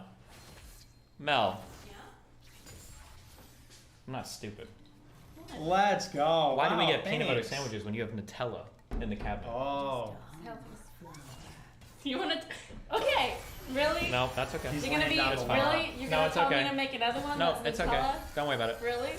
I can make some Nutella sandwiches if you want to. Thanks. I'm good on this. Thanks. Let's go. But yeah, the self-defeating thing and then the hopeless, because how can you fight against an enemy that's everywhere all at once and controls all the structures of power all the time? But I don't do that. You know that about me. You just told me the media and the government and the world's hegemony Yeah, of which the United States is all I'm fighting them. I'm fighting against that. Okay. What do you mean? Okay, I do a conference. I start a nonprofit. We do elections. Like we're trying to do that. Because I tell people go on my show and they say, "Oh, you're wasting your time. They don't even count the votes." Blah blah blah. And I say, "Fuck you! Don't you dare say that. We're gonna get in there. If you change yourself, you can change the world." I tell people. You really? Not that particularly. Because if you say that, that's a good line. But But I a lot of tell- people tell me they say things, but I don't actually ever see them saying it. It's true. I tell people that at the first AFPAC that I did, my first conference, I said from an old friend of mine. It's a small group of people of highly motivated people that will change the world. We don't need to win 50% of the votes. We need 10,000 genius soldiers willing to dedicate their lives, and you could change the entire world. That's what it takes. That's how it's always happened. So anyways, I don't do that, and I think we can change things, but what scares me is that I think there are hard limits set on what can be changed. And you say, oh, well, BLM had a bad focus. I don't think it's a coincidence that every time there's a popular movement, every time there's someone with a diehard following, it gets diverted, sidetracked, scandal, someone gets killed, whatever. I think that there are people in power. They like to be in power. I don't know to what extent they're vocalizing it or working explicitly towards this end, but I think they're all working to basically keep their power. And that means the national security apparatus spying on and killing people. Can we just say that, like, sometimes shit gets fucked? That Yeah, that's, like, the natural tendency of things to get fucked? That, like, for instance, if we take a country and you throw it into chaos for long enough, radical groups are going to emerge. Yeah. That's, like, a tale as old as time. Sure. If, say you take a bunch of people, you get them real mad, you put them outside the White House, even without some sort of plan, they're probably going to break in and do shit, right? That's just like the nature of things. BLM run long enough, it's going to do some crazy shit. I don't think you need a puppet master or somebody to be like a little conniving behind the scenes to like change the people's will or whatever. Like people just do dumb shit when they're like left alone too long and when groups are getting like further and further out of control. I agree, but I think that, as I agree with you, because it's very difficult to build things. Things are very fragile, and it's taking something from nothing to something is a very tough thing. But you look at the way things have been going in this country, and you get the same winners all the time. Like, the defense contractors are always the winners. The war party always gets war. And the same thing goes for big business. Big business is always the winner. Big business is always winning. Because it's big business. Yeah. If the small businesses were winning, they would become big business. There's a reason why. Yeah, if you've got a small business and it's doing really well, they're going to become big business is always winning. That's why big business. Defense contractors are small. These are small companies, okay? These are market caps of like $150 billion, okay? I'm pretty sure we ship more iPhones than like the net worth of like the biggest 3 fucking contractors combined. And also, where does all their money come from? It comes from the government. Sure. Now it comes from federal contracts.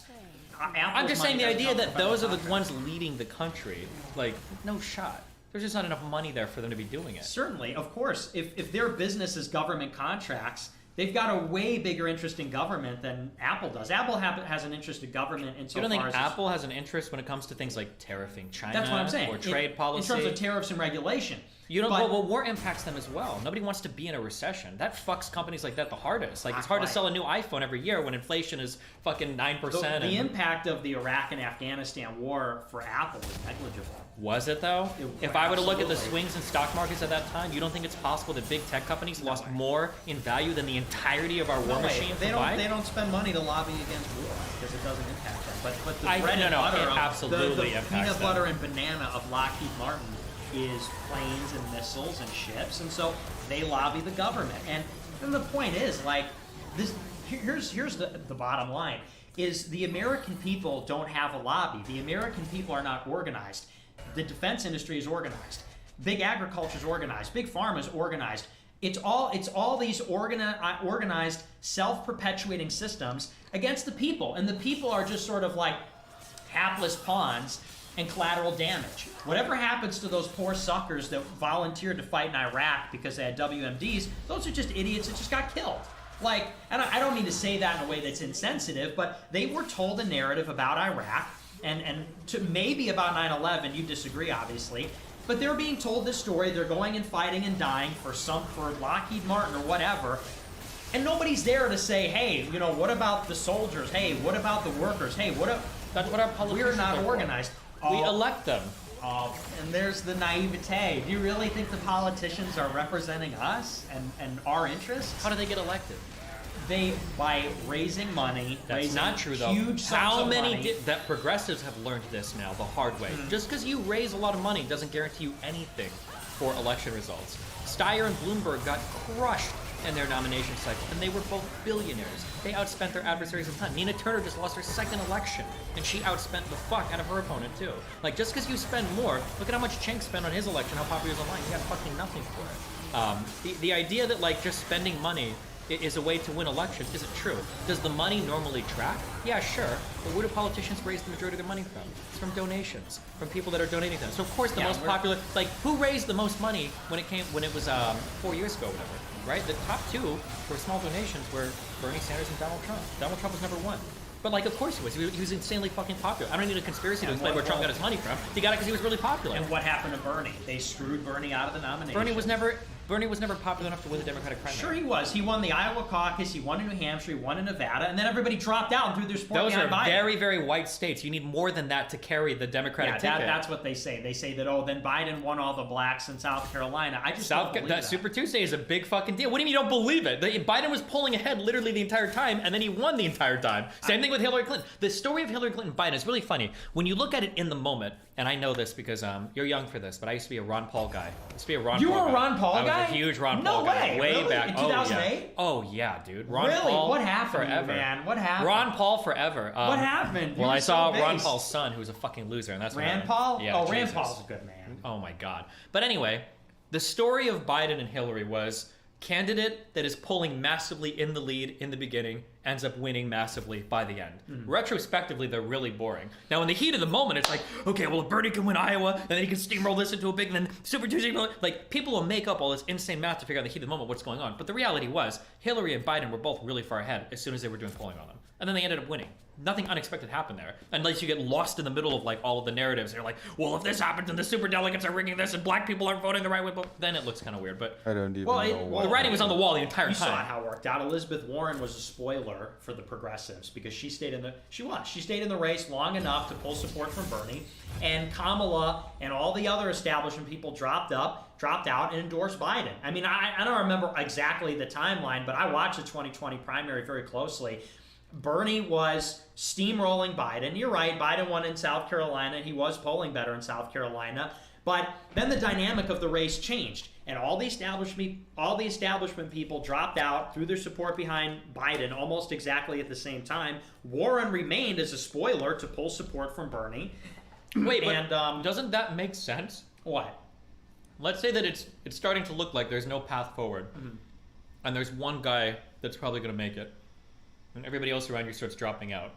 Do you want to drop out and cut a deal so you've got some type of like place in that administration, Yeah, or do you want to start pushing forward and be like, no, I'm going to fight you to the fucking end, and now you fucked your political career? I agree. I'm not saying it doesn't make sense. I'm just well, saying. But hold on, you're making it sound like it was almost done conspiratorially. But I think that it was more just like, well, fuck it, I want like a place in your administration, like I'll work with you, I'll drop out or whatever. That's probably more likely what's happening. Sure, but point being is Bernie Sanders. That's an important difference.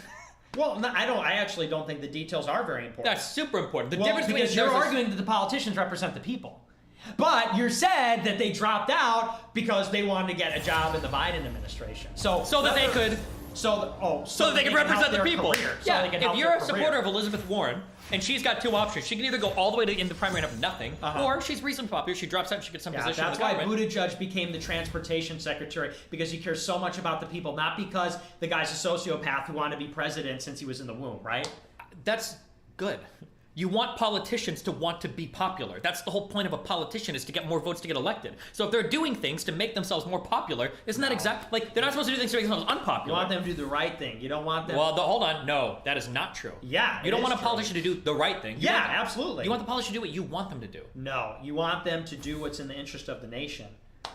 To do But what's good for the what is nation. in the interest of the nation is going to vary from voter to voter. No, it's totally objective. It's absolute. You're totally. You're just wrong. People want prosperity. What's in the interest of the country is wealth, security, these kinds of things. No, it's not what people want. Everybody really wants the same thing. Ultimately.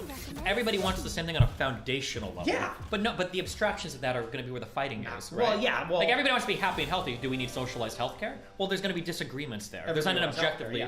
There's not an objectively correct answer. So it's not like politicians that are acting like, you can't say that Rand Paul is objectively correct and AOC is objectively incorrect or whatever. Like, there's going to be disagreements there. Right. And the goal of a politician is to represent the people's wishes that voted for them, not to do the objectively correct thing, because there's obviously policy disagreements. I disagree. I don't think... How can you disagree that there are policy disagreements? Because, well, what I disagree with is that I think that politicians exercising their mandate, I think is lame. I think we want a leader who is going to do what is objectively, and you could say, yeah, like, well, how to do those things is... You want a monarchy. Yeah, I want like a Putin. I want a guy like Putin to go in and do what is in the best interest of the country. And the best interest is not really up for debate. Like, there's not a debate between, do we want a rich country or a poor country, a safe country or an unsafe country. We want those things.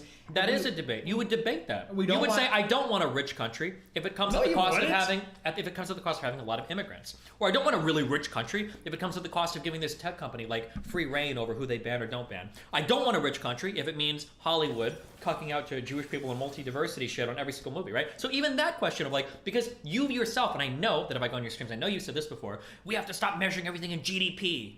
So you don't just want prosperity, or you don't just want wealth. There are other things that you're factoring in there as well. Okay, but you're talking about a metric. You're not talking about wealth.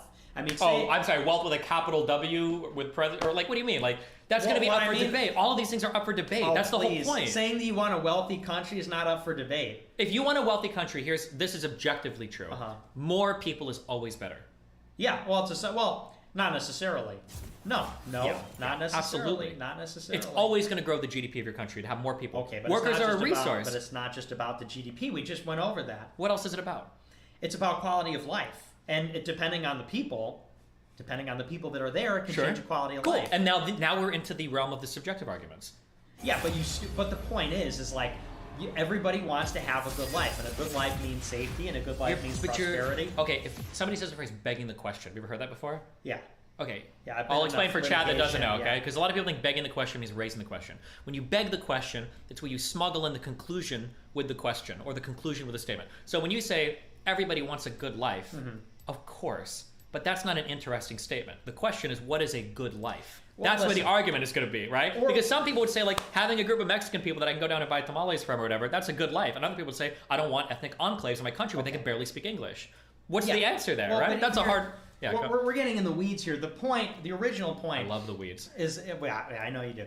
The point... Because then we have to take actual positions on things, but go ahead. Yeah, I agree. But the thing is, the fundamental question we're talking about is, why did these people drop out of the race? Is it because they were doing something popular? Is it because they were doing something for their career? Did they do something for their career to be popular? Do something for their career to help the people? The thing is that what I'm trying to say is this. Becoming popular or becoming a successful politician actually almost always has nothing to do with doing what is in the best interest of the people. That's what I'm trying to say. And that the whole system is flawed because you can have popular politicians and you can have politicians that have great careers and you have politicians that do a lot of things, but they don't do the things that are in the best interest of the people. Okay, so then let's answer me this then, because I think that this example is completely contrary. Yeah. Let's say you're a huge Pete Buttigieg fan. What should he have done that was in your best interest? Because it feels like him dropping out to get a role in Biden's administration, that is in his interest. And it's in my interest if I'm a supporter of his. So what should he have done otherwise? Just ran till the end? Well, but the thing is, if he's fighting for my best interest, and what's the question? You're using the primaries as an example of them being self-serving. They're not fighting for the interests of their constituents. They're just trying to further their own careers. Well, and what I'm saying is, if I'm a supporter, contributions then. I think we're talking about the primaries and the people running them and collaborating to drop out. Originally, you said, we're not talking about, we're not originally. Here's where we are right now, okay? If I'm a supporter of Warren, or I'm a supporter of Buttigieg, or any of these other guys, or anybody that got a role in Biden's administration, wouldn't I want them to drop out so that I at least have that representation? If I was a huge Pete Buttigieg fan, I'm happier that he's in the Department of Transportation now instead of just somebody that dropped out and now he's nobody. Wouldn't that be what I want? Not necessarily, because, you know, if you're a guy like, I guess Pete Buttigieg isn't a radical. I guess none of these guys are radicals.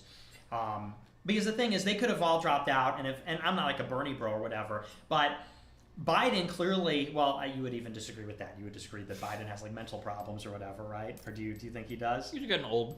Oh, he's okay. He's getting old. He's getting old. Point being is, and so I don't believe in the Bernie Sanders message. But you could say that Bernie Sanders, well, you would disagree with this too, because you would say that there aren't as many progressives as people think there are, Yeah, which true. I would actually agree with that to some extent.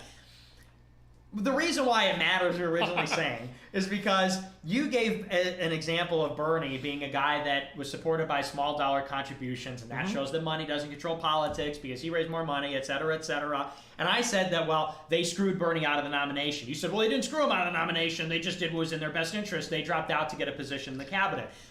I don't think that these people are in politics for the best interest of the people. I think that they dropped out, it was good for their career, and they care about their career. And you argue basically that the system works. And so yeah, I'm arguing that what's good for their career is right, is what's good for the people. And but I you haven't disagree with but you that. haven't disproven that. Don't I want a politician to do the things that's going to make them more popular when they get their power from their popularity? Isn't that what I want them to do? I think that popularity is sometimes a spook. Because where does public perception come from? That's where you get into the importance of the media and the conversation, which this is really all about, which is about the power of propaganda and mass Which I think was deception. totally disproved in 2016 when a candidate like Trump that nobody thought had a snowball's chance in hell, that was constantly derided by the media, swept the fucking election. Yeah, because he pierced through it all. I think so, but hold on. Those can't both be true. That was my statement. You just took my statement. What do you mean? If the media is so powerful and all this propaganda and everything is working and changing people's minds, how the fuck did Trump come and just clean up? Because, well, I mean, to say that the media isn't like all powerful isn't to say that they're not ridiculously powerful. Because if you look at the history of Trump, the debates were rigged against Trump, the money was rigged against Trump, and then throughout the Trump presidency was rigged against him, between the special counsel, the impeachment, constant. I mean, you look at the amount of negative press coverage he got, you can't say that that was the result of a free marketplace of media. He got like 95% bad coverage from most media outlets. Sure, he's also like an incredibly divisive person. It's not that surprising. Yeah, and so was Obama. Obama was a very was divisive guy nowhere too. near as divisive Totally. as Trump. Well, he might have been. He might have been less bombastic. Exactly. The bombasticness of Trump was one of his huge draws. I but think of course, that is you're just going to know. naive. I think that's just naive to say that, like, well, the difference between Trump and Obama is that, well, you know, Trump was, I'll agree. I feel Trump this was is like more a impolite. This is like a Keffel's argument. Why is that a Keffel's? What I don't know. If I go into some community and I interact, I'm more tame today. But if I interact in the way that I interacted like 3 or 4 years ago, yeah, I imagine there's going to be a huge uprising against me, but I don't think it's a coordinated thing. I don't think somebody's planning like some raid against me. I think I just have a certain bombastic attitude that's going to predictably incite people and galvanize people against me. That's always been the case with the stuff that I do. Do you think that the reason that the media was very positive towards Obama and the reason the media was overwhelmingly negative towards Trump was because of their personal temperament? I think that temperament... Because I don't think that the temperament accounts for that differential. That's what I'm saying. Temperament is huge. Oh, please. It's the president. We're literally seeing the Finnish fucking woman PM or whatever getting attacked right now for what is arguably temperament, which was her partying. So what about a guy like, for example, do you know Jared Taylor? Yes. Jared Taylor has a very placid temperament, wouldn't you say? Yeah. But look at what they accuse him of. He's in a the literal media. white supremacist. Okay, but it's got nothing to do with his temperament. No, but there's going to be temperament and ideas, of course. But I'm saying just because you have a good temperament, that's not enough to take you far. It's about but ideas. No. Things can be deal breakers. Like, for instance, let's say that I go and I meet a girl, and then I come back, and nothing happened. And you're like, oh, well, what happened? It's like, I don't know, dude. Like, I took a shower beforehand, I smelled fine. You're like, that's not enough to seal the deal. Now, if you smell like shit, that might be enough to close the deal, but it's not enough to get there. Having a good temperament is like a baseline to be, like, respected as a leader or a human being.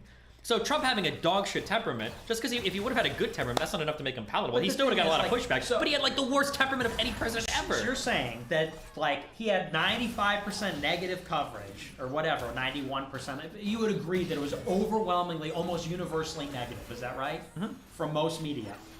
And you're telling me that that's because, again, because Trump, in terms of his policies, was not really that radical. Not actually at all. He was Right. actually, So you'll agree. In terms of policy, he wasn't really that much different than even his Democrat predecessors. Sure. He was even Okay. saying some stuff about like Planned Parenthood can get federal funds when he was running initially. Yeah, Right. he was pretty. And about universal health care to some extent. Yeah. So if you agree that his policies weren't that radical, and you also agree that it was overwhelmingly negative towards him, you think that it was overwhelmingly negative in spite of the moderate policies, even compared to Obama, and that differential's accounted for because he was like impolite. And, There's a name bombastic? for there's a name for this, but I don't remember it. But the issue is that when oftentimes we look at a leader, we're not normal human beings don't look at a leader and like absorb in the totality of all of their policy positions. They're looking at kind of like what are those things that they're staking their reputation on the most. So I would actually agree that I think Trump was actually kind of surprisingly moderate given the neocons that came before him for some of his positions.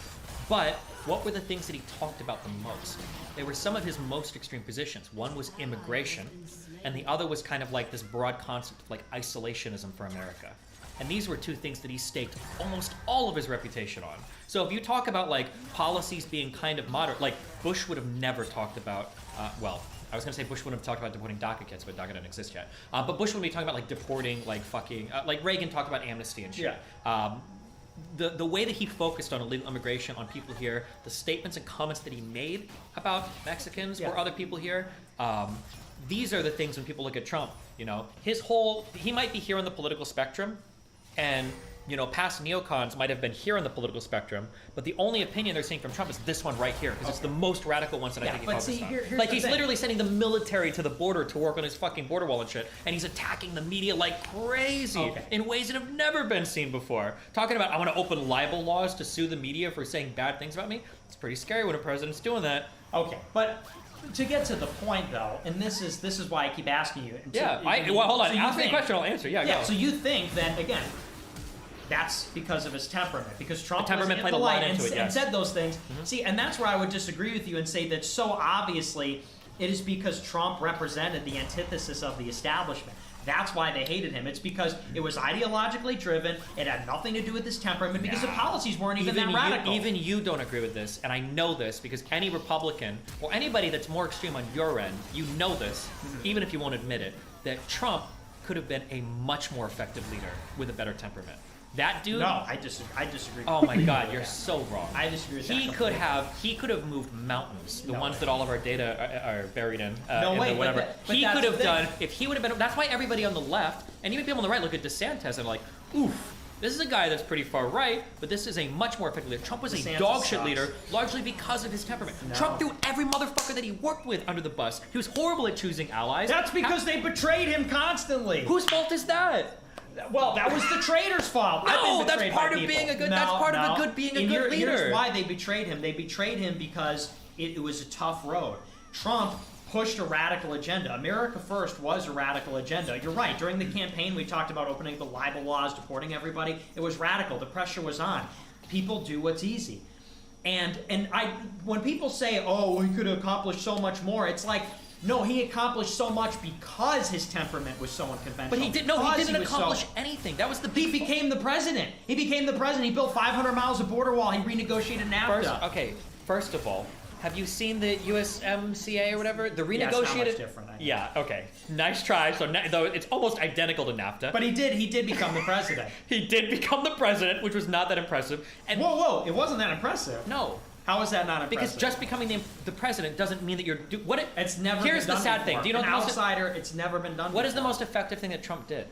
I'll agree. It was Supreme Court judges, Yeah. which is what it's kind of a gimme when you're the president, unless you're Obama and the Republicans are Yeah, I stealing agree from with you. that. I agree with that. So legislatively, Biden has already accomplished like 10 times more than Trump did legislatively. But he's the president. But here, wait, you're arguing things that I'm not. Sure, okay, fine. Here, But this is my big underpinning, okay? And this is what pisses me off.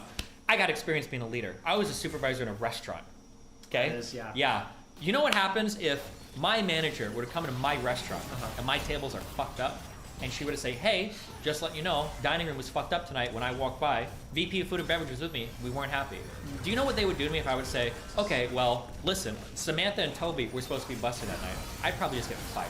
If I were to start throwing my employees, because it's my fucking responsibility. Yeah, there's a reason why I get paid more, and there's a agree. reason why I'm in charge of like management. I agree. But the thing that irritates me is that was Trump's biggest selling point. I'm gonna run things like a leader. I'm gonna be a businessman. I know. So for him to come in and for people like you to give a guy, well, he happened to chose all the bad people and everybody around him. Well, that's hang not on. part of being a leader. Hold That's on. not part of being a businessman. Well, You have to make those calls and surrounding yourself with who you want to surround You'll yourself hear with. no disagreement from me. I've done a show every He didn't day. make Manafort do fucked up deals with Ukraine before he was even part of his cabinet, and that was sorry. Because I would agree with you. I've done my show every day since he became president, talking about how he had horrible personnel and it's his fault. The buck stops with him. I agree with all that. But you're talking about temperament versus personnel decisions. You're talking about his tweets, his rhetoric.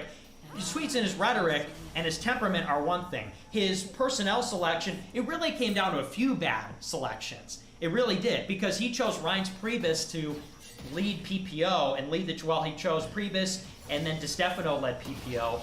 And those guys are responsible for filling up the White House. Also, he had Kushner and he had Ivanka, and they Ben brought a lot of Carson as the people head in. of transportation as well. And, He had was head fucking of HUD. Bannon. Oh, sorry. And, HUD, and Carson was horrible, actually, because I know people that work Sure, at HUD. you had Steve And- Bannon whispering in his ear, doing some dumb shit. He But, had, here, but to get to the point, I don't disagree with you that his personnel is bad, and I don't disagree with you that was a huge letdown. You don't and think that his it wasn't temperament was a fault. problem? If he could No. have just pulled it back a little bit, you don't think he would have been far more effective as a leader? The temperament wasn't the issue. The issue was he trusts the wrong people. That was the issue there.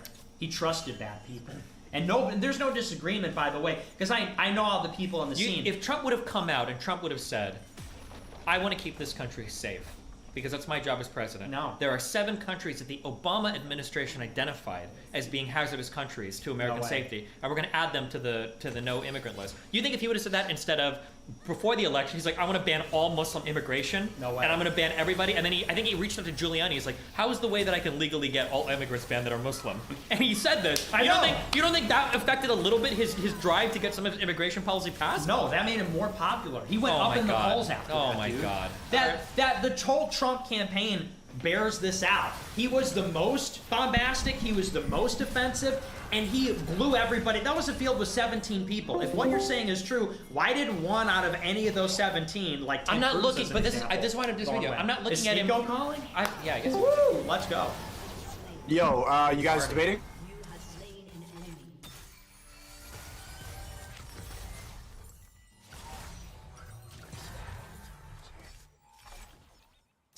An enemy has been slain.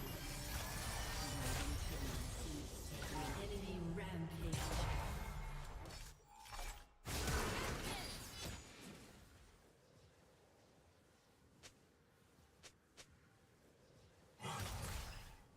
An ally has been slain.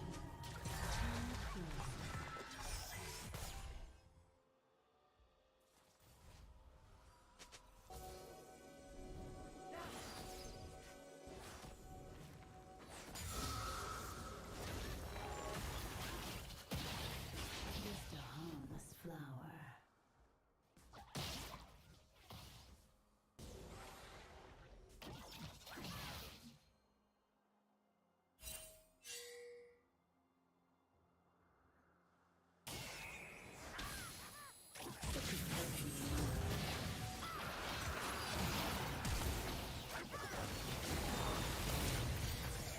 You have been slain. You have slain an enemy. An ally has been slain.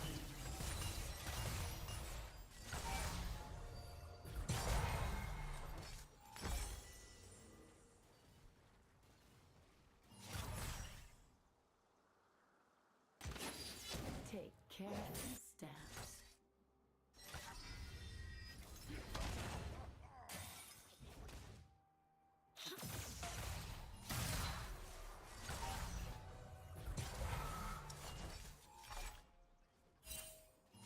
The forest holds many survivors.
Just a harmless flower. Unstoppable. Shut down.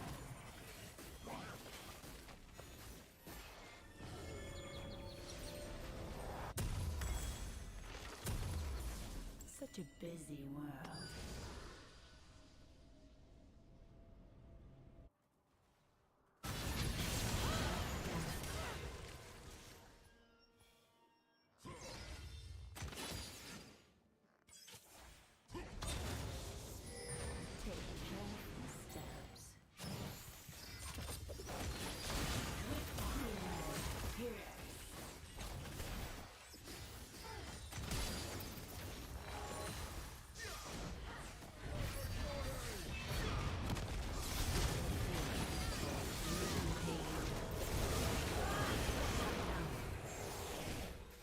You have slain an enemy.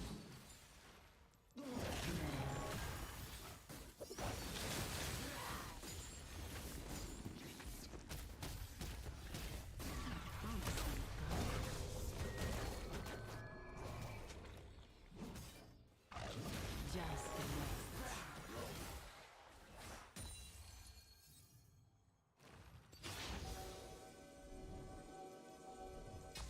things aren't always what they seem.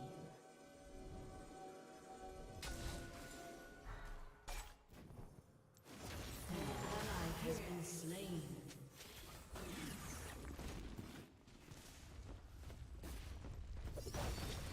Try adventure.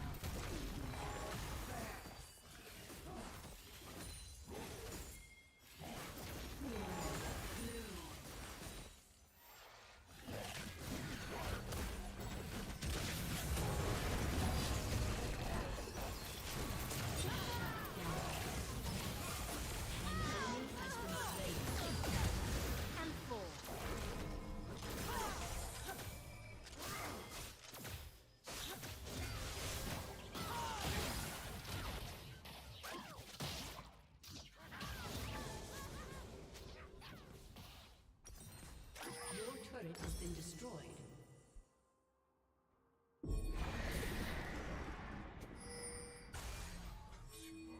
So much more. Ally has been slain.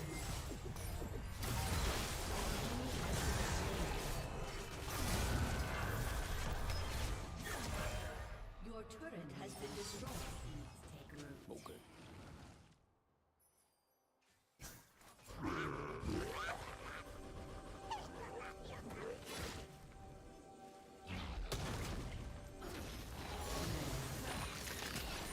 Shut down. Come closer.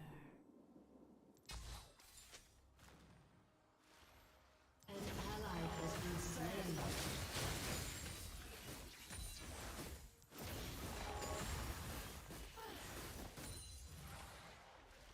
Just a harmless flower.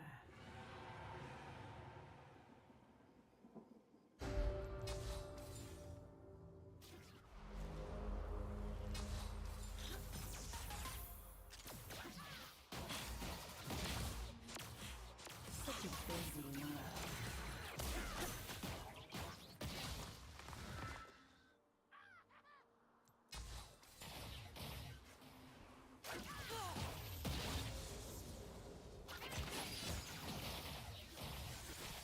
Take careful steps.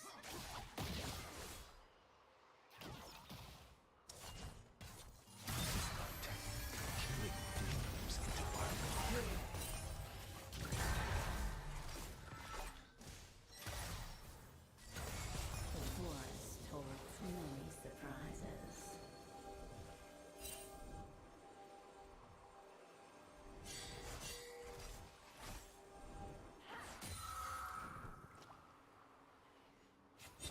An ally has been slain. Strike quickly! Bloom. Just wait.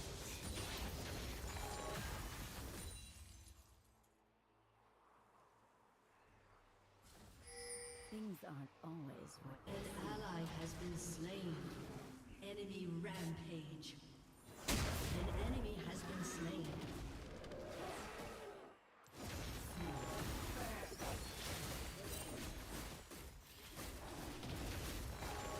Venture off the beaten path.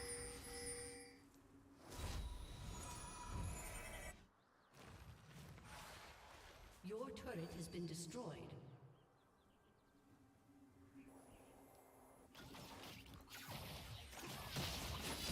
So much more to see.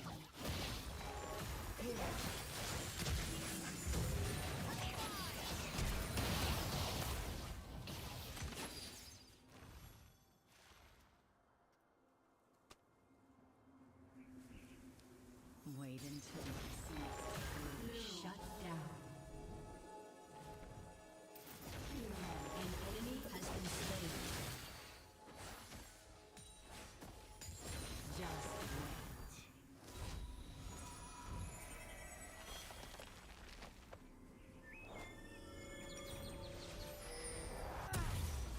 Come closer.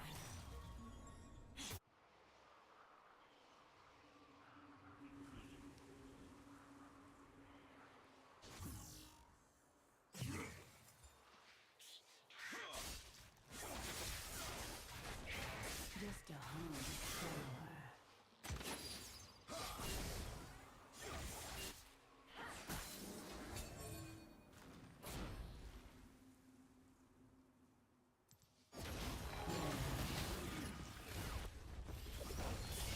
Such a busy world. Unstoppable.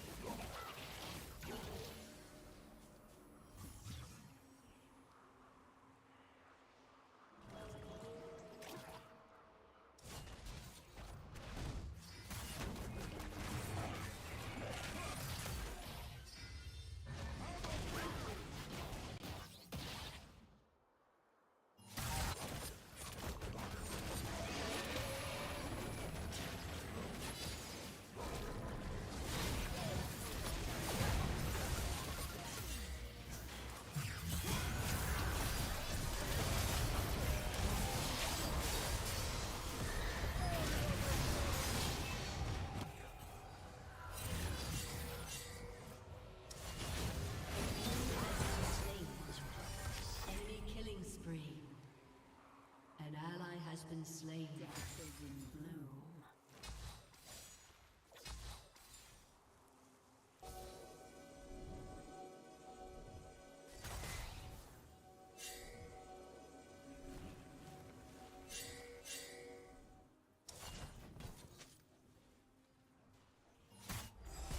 The forest holds many surprises.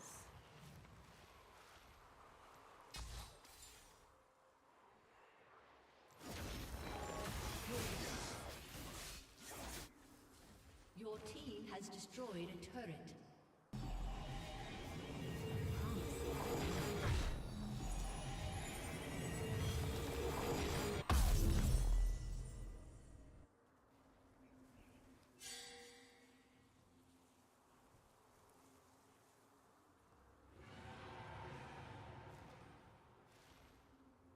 Things aren't always what they seem.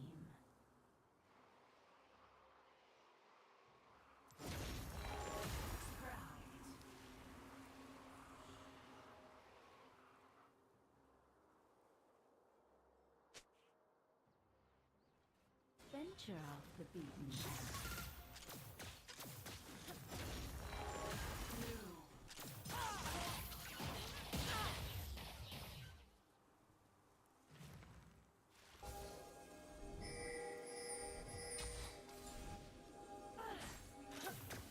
So much more to see.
such a busy world.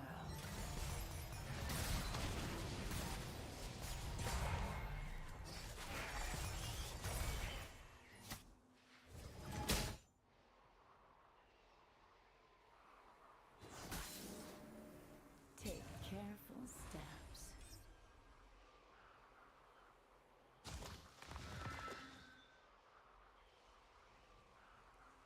Enemy killing spree.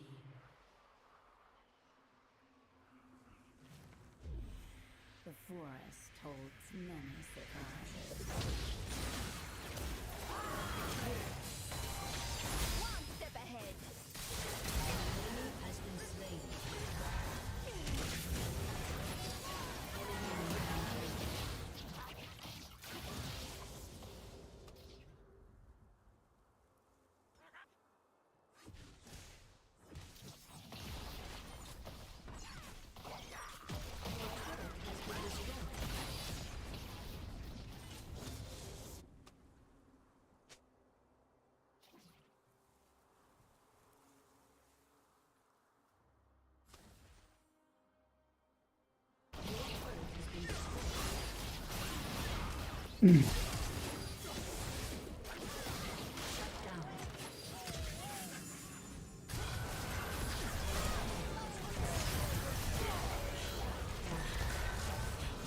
An enemy has been slain.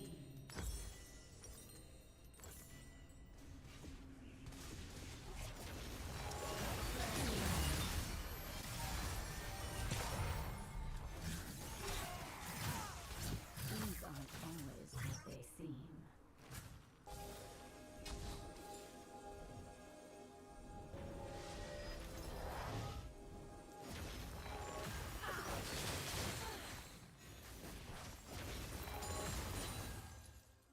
Venture off the beaten path.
Shut down.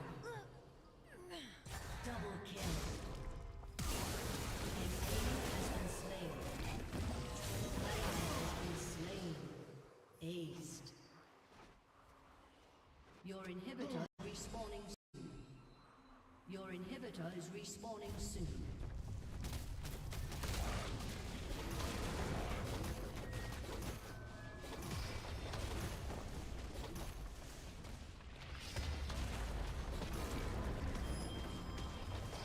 Your turret has been destroyed. Your turret has been destroyed.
A philosopher once asked, are we human because we gaze at the stars?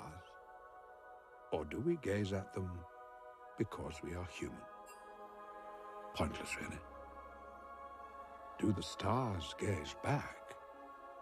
Now that's a question. But I'm getting ahead of myself.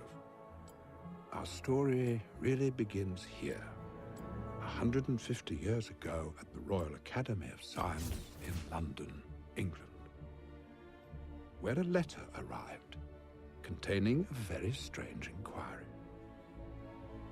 It had come from a country boy, and the scientist who read it thought it might be a practical joke of some kind.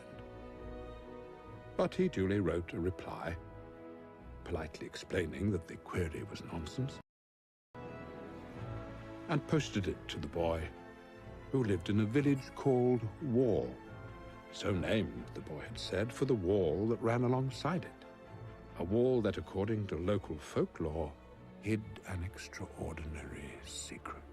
I'm charged with guarding the portal to another world, and you're asking me to just let you through? Yes. Because, let's be honest, it's a field. Look, do you see another world out there? No. You see a field. Do you see anything non-human? No. And you know why? Because it's a field. Hundreds of years this wall's been here. Hundreds of years this gap's been under 24-hour guard.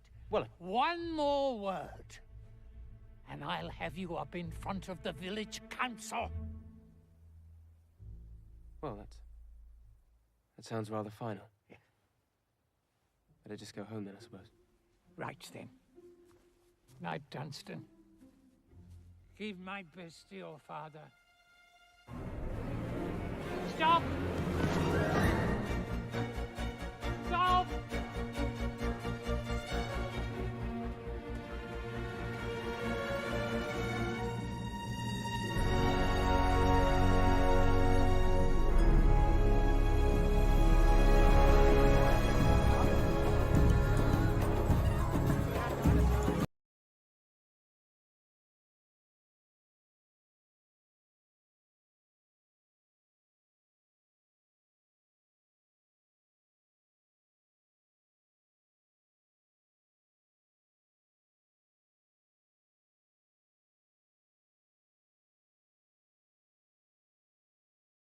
I don't know if I want to do this, but all right, just bear with, okay? A bit of stream of consciousness. Well, it's always stream of consciousness, but let me talk to you briefly about where some of the inspiration is coming from. So let's begin with a tweet off a mate, with a message off a mate last night.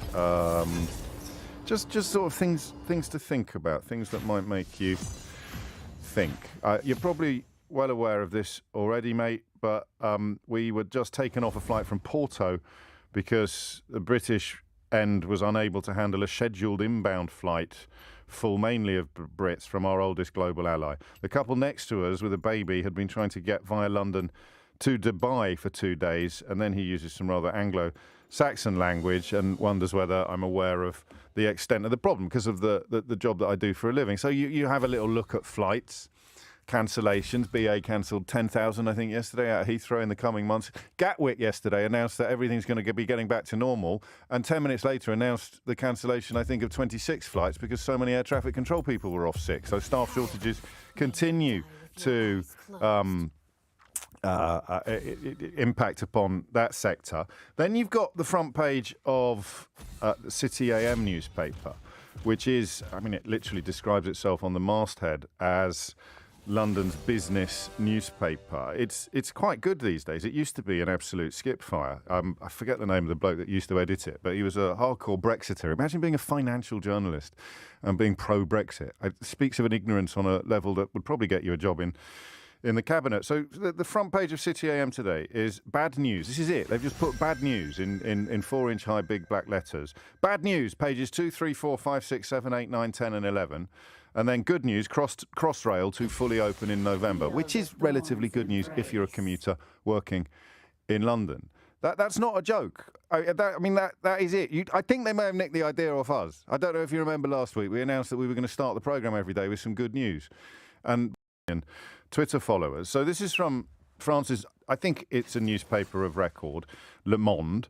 I don't know whether this is relevant, but it all seems to me to speak to a similar theme. You go to the editorial of Le Monde published just yesterday, and there's a link. You can just press read in English. Did you know that? To read the editorials of one of the best-selling newspapers in France, just press a button, you can read it all in English. I shouldn't have told you that, should I? I should have pretended I was translating it on site from the original. So the headline is, the UK's downturn is a warning for Europe. The focus on ideology over pragmatism in response to the worst crisis in the country since the 1970s risks aggravating the deteriorating situation left by Boris Johnson and feeding the temptation to deploy anti-European and nationalist rhetoric. I'll read you a little bit more, actually, because, God won't... I get it wrong every day. God grant, no, won't the gifty gears to see ourselves as others see us, as the great Scottish bard almost wrote. In the absence of economic shock buffers, the United Kingdom's population is often more affected by financial crises than elsewhere on the European continent. And I guess the economic shock buffers that we lack are consequences probably of 12 years of Tory rule and the tyranny of these ludicrous self-styled think tanks that refuse to tell us who funds them but pop up all over the telly all the time telling us that we should be doing even more to help businesses make even more money while not introducing things like a £15 an hour minimum wage. Anyway, the economic and social storm that is brewing across the Channel confirms this observation. That phrase there, just look at it. The economic and social storm that is brewing across the Channel confirms this observation.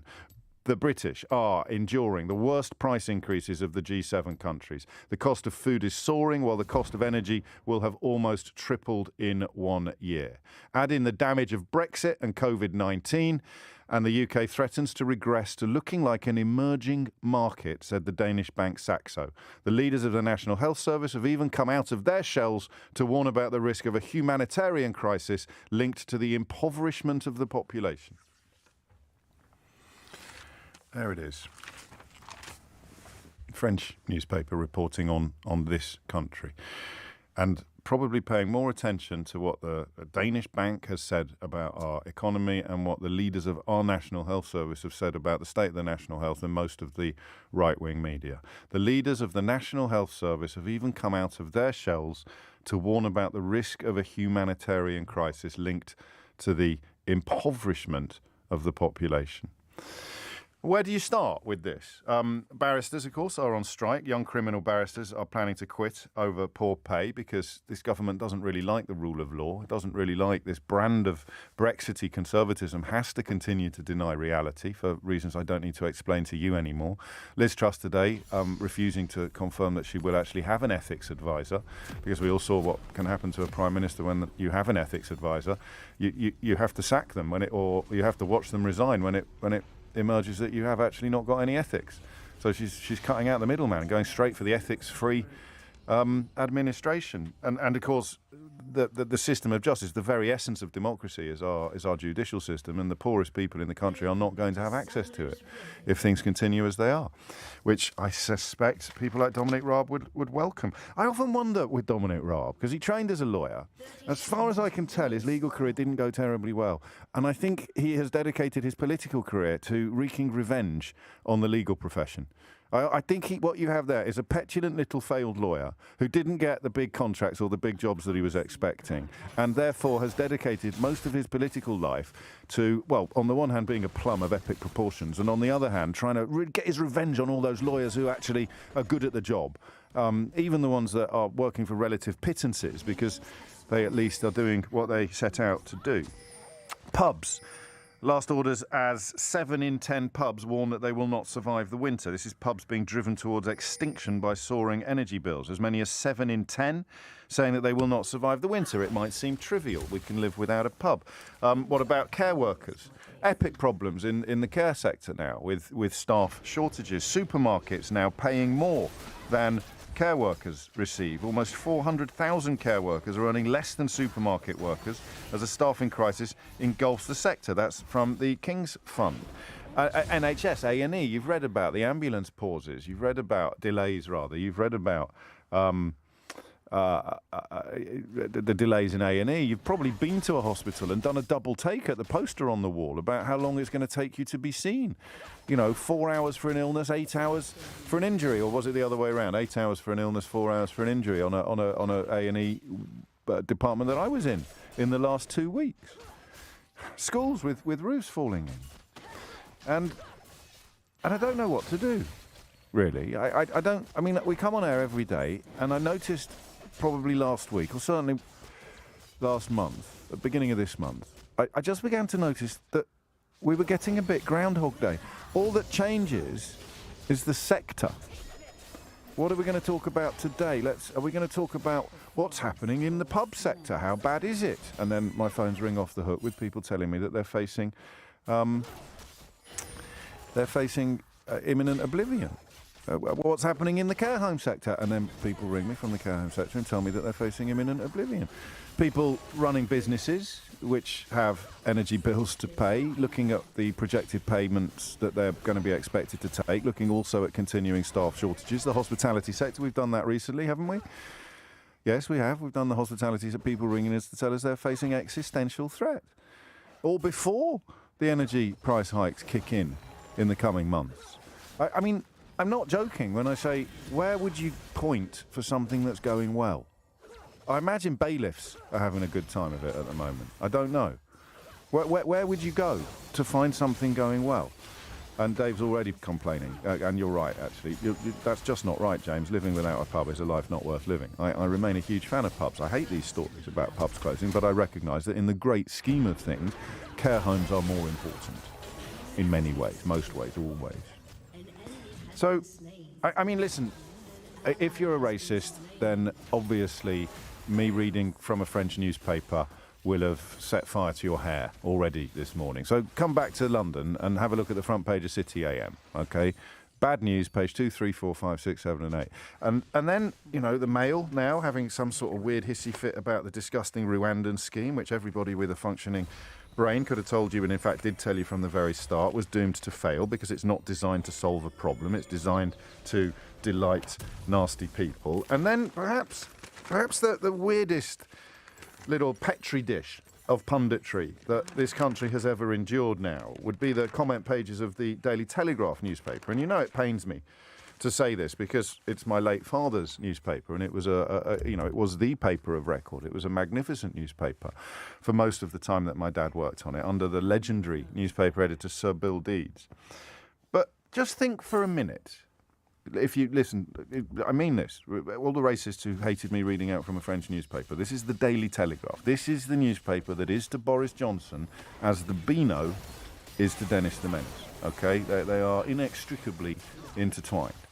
And you have a comment writer here, the main comment piece, the main op-ed in the Daily Telegraph. Britain is broken and nobody can be bothered to do anything about it. This is the ideological home of the people who have spent 12 years telling you that the right people are in charge. This is the ideological home of the people who told you that David Cameron would be a most excellent Prime Minister. But then they told you that Brexit would be a most excellent idea, and therefore Theresa May, once Boris Johnson had dropped out of the race, would be a most excellent Prime Minister. And then they told you that Theresa May was an awful Prime Minister and that she must be replaced by Boris Johnson. So she was replaced by Boris Johnson, and they continue to tell you that these were the perfect people to run the country and the perfect policies to pursue. Most obviously, Brexit and austerity from those three prime ministers, from Cameron, May and Johnson. You'd go for Brexit and austerity. Those were the perfect policies for these people to pursue, and absolutely the right people were in power. It's almost as if the needle has jumped on the record. They go, the right people are in power and we are pursuing the perfect policies. The right people are in power and we are pursuing the perfect policies. The right people are in power and we're pursuing the perfect policies. Needle jump. Britain is broken and nobody can fix it. How dare they? I mean, seriously. How dare right-wing newspapers? City AM, I know it's got a different editor, but they have spent 12 years telling us that austerity is good and Brexit is good. And now the consequences of putting these political numpties in charge are coming home to roost. It's incredible. Come on. Oh, come on, James. Stop being so doomster gloomster. Jacob Rees-Mogg has said that some of his City friends are doing quite well. I mean, what do we do? How does it work? I mean, genuinely, you've got the Daily Telegraph comment pages literally stating Britain is broken and nobody can be bothered to fix it. And here we are. What are we going to talk about? Death trap dinghies again? I mean, is that what they're going to throw to you in the hope of distracting you from the situation that is unfolding on your high streets, in your homes, in your businesses, in your hospitals, in your care homes? I don't know what to do. I don't know how to do it. Here's a good one. Here, I'm sick to death of James O'Brien and his negativity. Well, give me a ring and tell me what to be positive about then, chum. Seriously. Get someone to teach you how to use a phone and give me a call. It's quite incredible. And it's not coming from The Guardian or the Daily Mirror or from me. Shielding families, front of the Financial Times, shielding families from fuel bill shock, reckoned to cost £100 billion. And what did the Daily Mail have on its front page last week? A story about £1 million, which is a fraction of a fraction of a fraction of the figure on the front page of the Financial Times, being spent on some training schemes in the NHS. We are, I think, close to becoming a failed state. I really do. And I bloody live here. This is the only country I've ever wanted to live in. It's the only country I've ever lived in. It's where I am raising my family. It's where I love to live. And I'm insulated from a lot of these problems. But it honestly feels as if we are heading towards another cliff edge while everybody, or many, many people, are pretending that it's going brilliantly. I don't get it. I guess the question then is, do you? Do you get it? Can you make sense of this for me? Because every now and then, I told you when I got back from my last holiday, I know what you're thinking. It sounds like one of those days where he's not going to take any calls at all. Just when you think the monologue is coming to an end, he goes off on an entirely different tangent. And you know what? You're right. I told you when I got back from my last holiday, which is, again, evidence of how insulated I am from a lot of the problems that you might be facing. I still have foreign holidays. And I talked about cogs and how if you do this for a living, you're a cog in the machine, even if you don't realise it. When I turn, something else turns. Daily Mail once reported on a decline in the number of people following me on Twitter after Elon Musk had announced he was going to buy the company. You are a cog in the wheel, whether you want to be or not.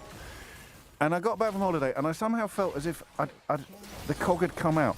Yeah, Tony Dickin, that Daily Express journalists are going on strike. Daily Express journalists, ordered by their bosses to write about how strikers are militant saboteurs who are bringing this country to its knees, are having to go on strike themselves to get a decent wage. Ho-hum. And you get the cog out of the machine. And it gives you a perspective. You can see what's going on. And it's just hideous. But there's a sense of denial. There's a sense of delusion, perhaps. A sense of, I don't know what it is. But I know that when the worst right-wing opinion merchants in the country start talking after 12 years of telling us, of 12 years of getting their own way, of getting their own people into positions of power, of getting their own poverty producing policies pushed across the line, getting austerity pushed across the line, getting Brexit pushed across the line. When they start talking about Britain being broken and our closest geographical ally, France, is looking over the channel with a sense of utter bewilderment and fear because they worry that this might presage problems for other countries as well, then I don't get it. Do you? 0345 6060 973. I hate this question. I hate it. But I've got to ask it today. How bad is everything? 0345 6060 973. Do you know what Liz Truss was talking about last night at yet another flipping hustings? How she would be perfectly prepared to press the nuclear button because she thinks it's a very important part of the Prime Minister's duties. Sorry? What? Pardon? How bad is it? Convince me that it isn't. Don't send me texts complaining about the truth. Seriously, you've been doing that ever since you voted for Brexit. Just tell me what you're cheerful about. Tell me what there is about a country where everything from the hospital to your local pub is facing existential threat that is worth celebrating. And then look me in the eye and tell me how the hell the people who've spent 12 years telling us to put him in charge, put her in charge, put him in charge, pursue this policy, pursue that policy, pursue this policy, are now turning around, clutching their pearls, throwing their hands in the air and going, oh, tatty hilarious, everything is broken and nobody's prepared to fix it. It's beyond pathetic. It's actually tragic. Except perhaps it isn't. 03456060973. Here you go. What's going on? What's going on? How did it happen? It's 10:21. I do apologise. That's excessive even by my standards.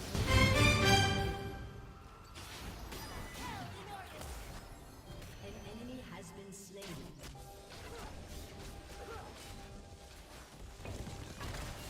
My prey thinks itself done.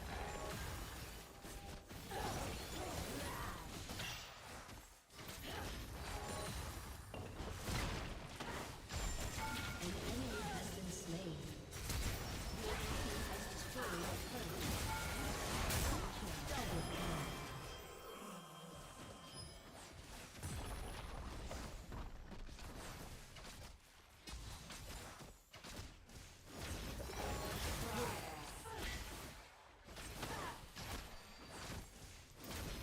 Take careful steps.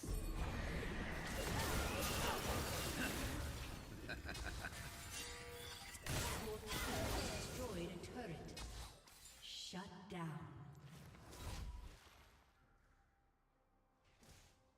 The forest holds many surprises.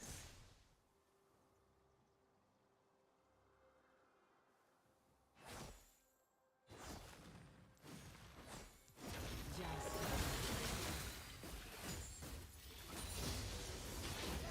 an enemy has been slain. None will escape my grasp.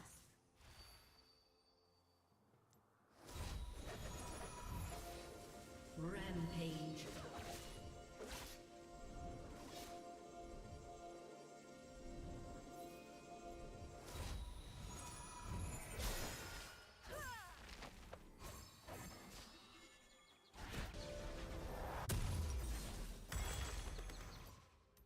Such a busy world. Unstoppable. Killing spree. Shut down.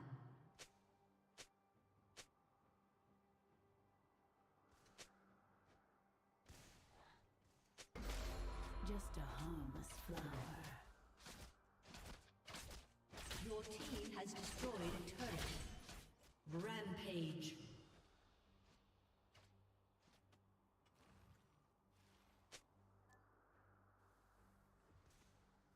So much more. Your team has destroyed a turret. An ally has been slain.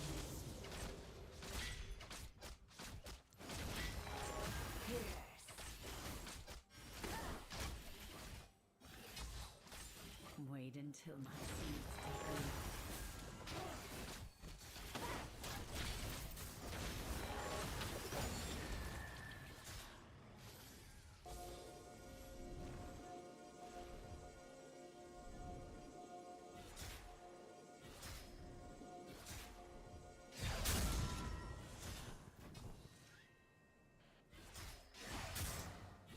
A promising garden.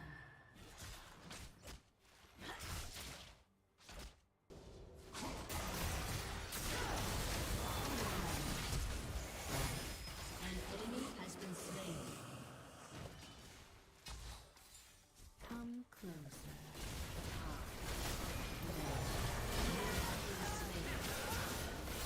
You have slain me. Unstoppable.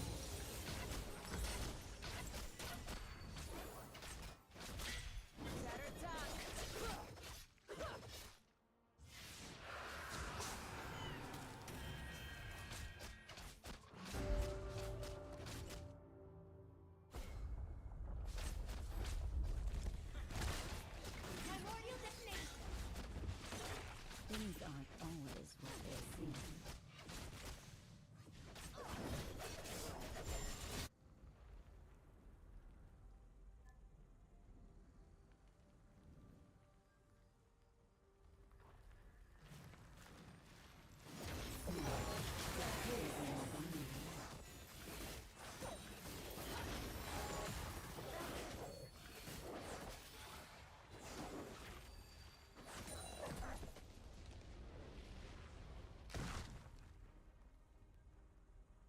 Venture off the beaten path.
Venture off the beaten path.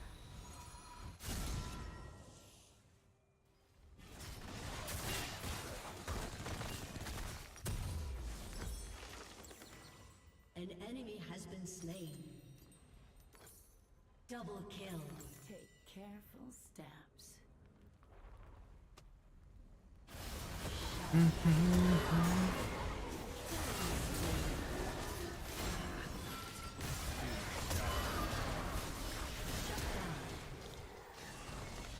The forest holds many surprises.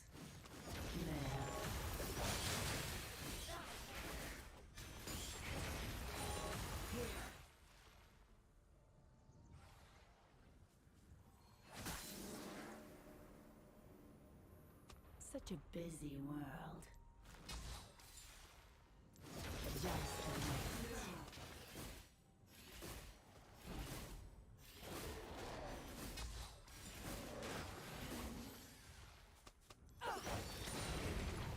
just a harmless flower.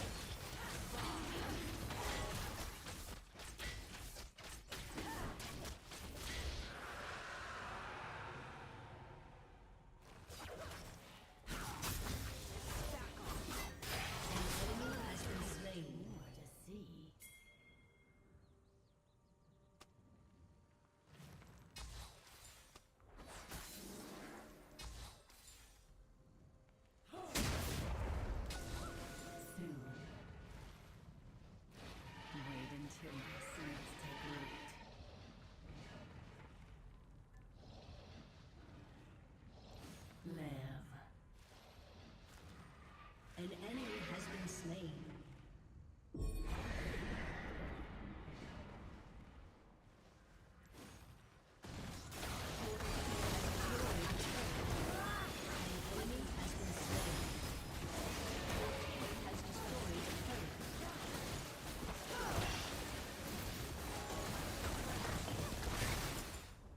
A summoner has disconnected. A summoner has disconnected.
Tony, how you doing? Good fun.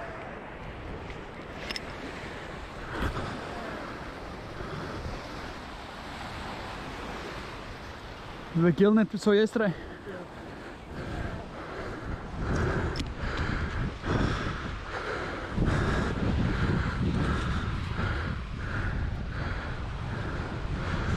Want a hook or a... This is fun.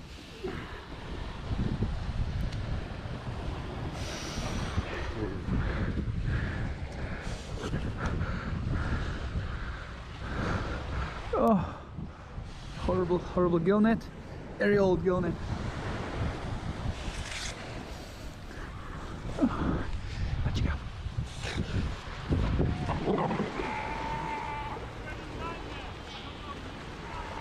Pardon?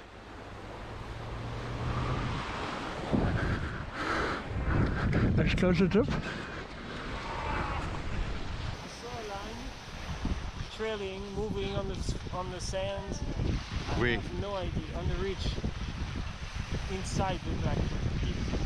Should we just try and cut them off? You got it. Yeah. Go, go, go, go.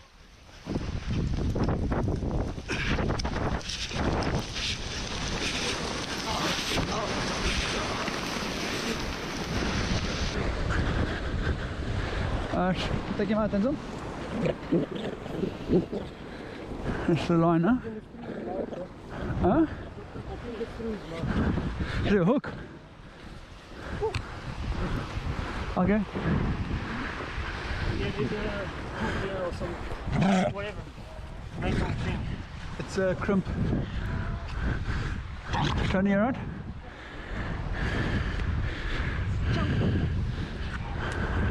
I'll see. Hey.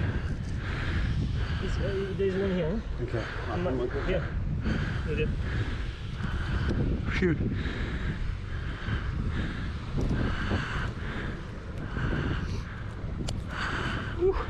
Feel that. A lot better, hey? It's ring around this flipper, I think. Don't pull. Where's your finger, hey? The strand in his mouth. It's around the flipper. Yeah, there's a strand in his mouth. I just don't know where it's going to. I don't see. It is here. Yeah. Cut that side of it. There we go. This strand is still on. Okay. Around the flipper. Just the one here around the flipper. I just cut one of those strands. I'll just loosen it, Tony. Denzel. Puppy? Excellent. Oh, no, not my brand new binos, but off he goes. Maybe if it was in a bag. Binos are fine, brand new. The snook fishing line. Actually, this is a commercial fishing rig. It's not a hand line. It's got crimps on it. And then the first one with gill net that Denzel caught earlier. Oh, both actually caught by Denzel. Well done.